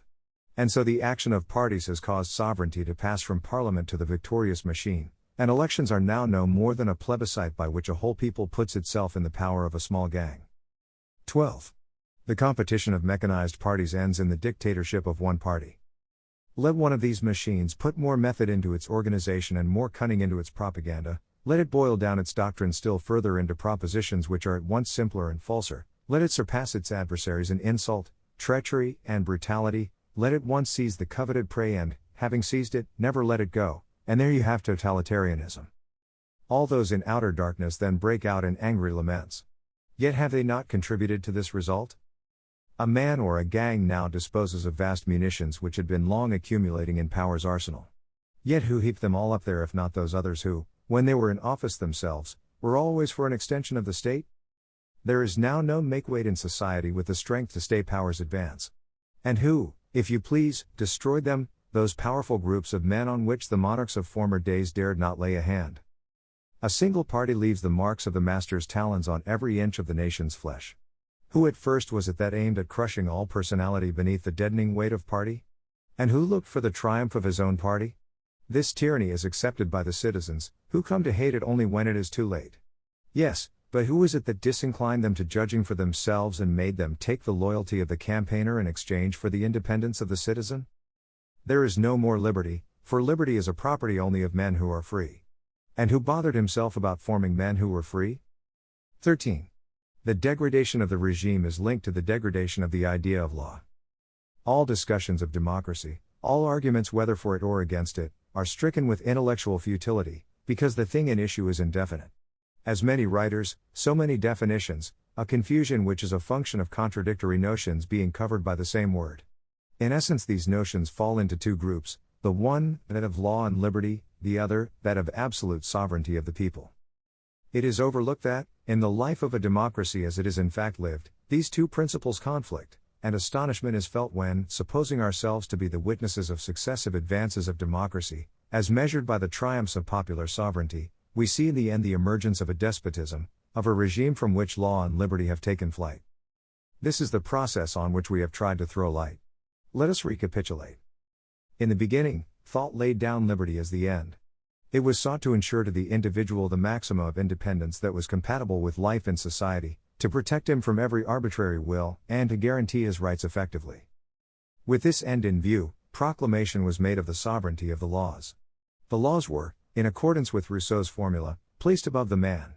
And nothing else other than the laws was to be above him. He would have no need to go in fear either of an individual who was more powerful than himself or of a group which was formidable by weight of numbers, for between their force and himself stood an inexorable justice which would decide in accordance with the laws established. Equally, he would have no further cause to fear the rulers, whose expansionist tendencies would be held in check by the laws, to serve which would be their only function. And in this way there opened before the citizen such a vista of freedom and inviolability as no other system could procure him. The will of the human being was enfranchised from all other masters save the law, which was conceived as a binding force at once sovereign and salutary. This system could only last so long as the law inspired a religious veneration. While it was sacred and immutable, it could hold sway over a society which was based on law and liberty. Whether the rulers held office on a permanent tenure or were elected at intervals made no real difference if, in any case, they themselves were subject to something which did not change. But is it possible for law not to change at all? Certainly it is not. What was possible, and what to preserve its sacred character was necessary, was that a change in it should be either the imperceptible labor of time, the slow work of custom, helped by the invisible and silent toil of scholars laying precedent on precedent, or else a solemn act, looked on by all as dangerous and impious, justifiable only when it seemed amply probable that the substance of what was effected conformed with the dictates of objective reason. There had, to put it shortly, to be a belief in the necessary character of the laws. They had to be looked on as inscribed in the nature of things, and not merely as a product of the human will. What in fact happened was that the laws came to be looked on as mere regulations which were always open to criticism and revision. And the task of their unending amendment was entrusted now to a parliamentary body and now to the people itself. It became in either case a function of opinion. The reason for this was not a prior admission that the laws could be what anyone wished them, their necessary character was still accepted, but it was thought that the necessary law would be given to the people by revelation, at a time when, as was supposed, passion and interest would be dumb. This is a conception which merits a careful consideration in its own right, but must not detain us here. Our concern is not with the result predicted but with the result obtained. And that result was that the supreme rules of social life became matter for political disputation. From then on, the particular wills, which it had been sought to keep in subjection by proclaiming the sovereignty of the laws, were free to act, for they were now competent to make or unmake these same laws. Whereas formerly only the choice of the rulers was committed to the strife of parties, there was now not a single rule of social life which did not depend for its continuance on the issue of an election. The life of democracies has been marked by a growth in the precariousness of laws. Kings, chambers of peers, senates, anything that might have checked the immediate translation into law of whatever opinion was in vogue, have everywhere been swept aside or rendered powerless. The law is no longer like some higher necessity presiding over the life of the country, it has become the expression of the passions of the moment. Changes in the laws react on every social relation and affect every individual life. They affect them the more as men grow bolder as regards the laws, as they extend their scope and are at greater liberty, as they think, to make them. The citizen has now no longer a fixed and protected right, for justice has become the servant of changing laws. He is no longer safeguarded against rulers, when their aggressions are backed by laws which they have made to suit themselves. The hurts which a new law may inflict or the advantages which it may confer are now on such a scale that any change in the law tends to induce in the citizen a mood of total fear or total hope. As the only way to subdue the legislative authority, which is now one with the executive, is by means of a well-organized faction, factions are forever gaining in cohesion and violence. The more of possibility and the more of menace that power holds, so much the fiercer grows the strife of factions, and so much the more precarious the tenure on which power is held. The reality of power is now no longer held by the titulars of office, it is scattered among factions, only the leaders of which draw profit from the loyalty felt by a percentage of the population to the heads of the state and to the magistrates, a loyalty which, in a republic worthy of the name, should be the possession in common of the entire people. These factions are states within the state, sometimes they hold each other in check to the enfeeblement of the public authority, at others they succeed each other in office, changes which take on the character of earthquakes. But, whether their equilibrium produces anarchy or their alternate victories a contrariety of extreme courses, in either case the resulting uncertainty becomes so great and the prerequisite conditions of social life are laid in such ruin, that in the end the peoples, tired of the impotence of an imperium which is ever more hotly disputed, or of the ruinous oscillations of an imperium which bears ever more hardly, aspire to stabilize this crushing burden of power which changes hands at random, and find in the end disgraceful consolation in the peace of despotism.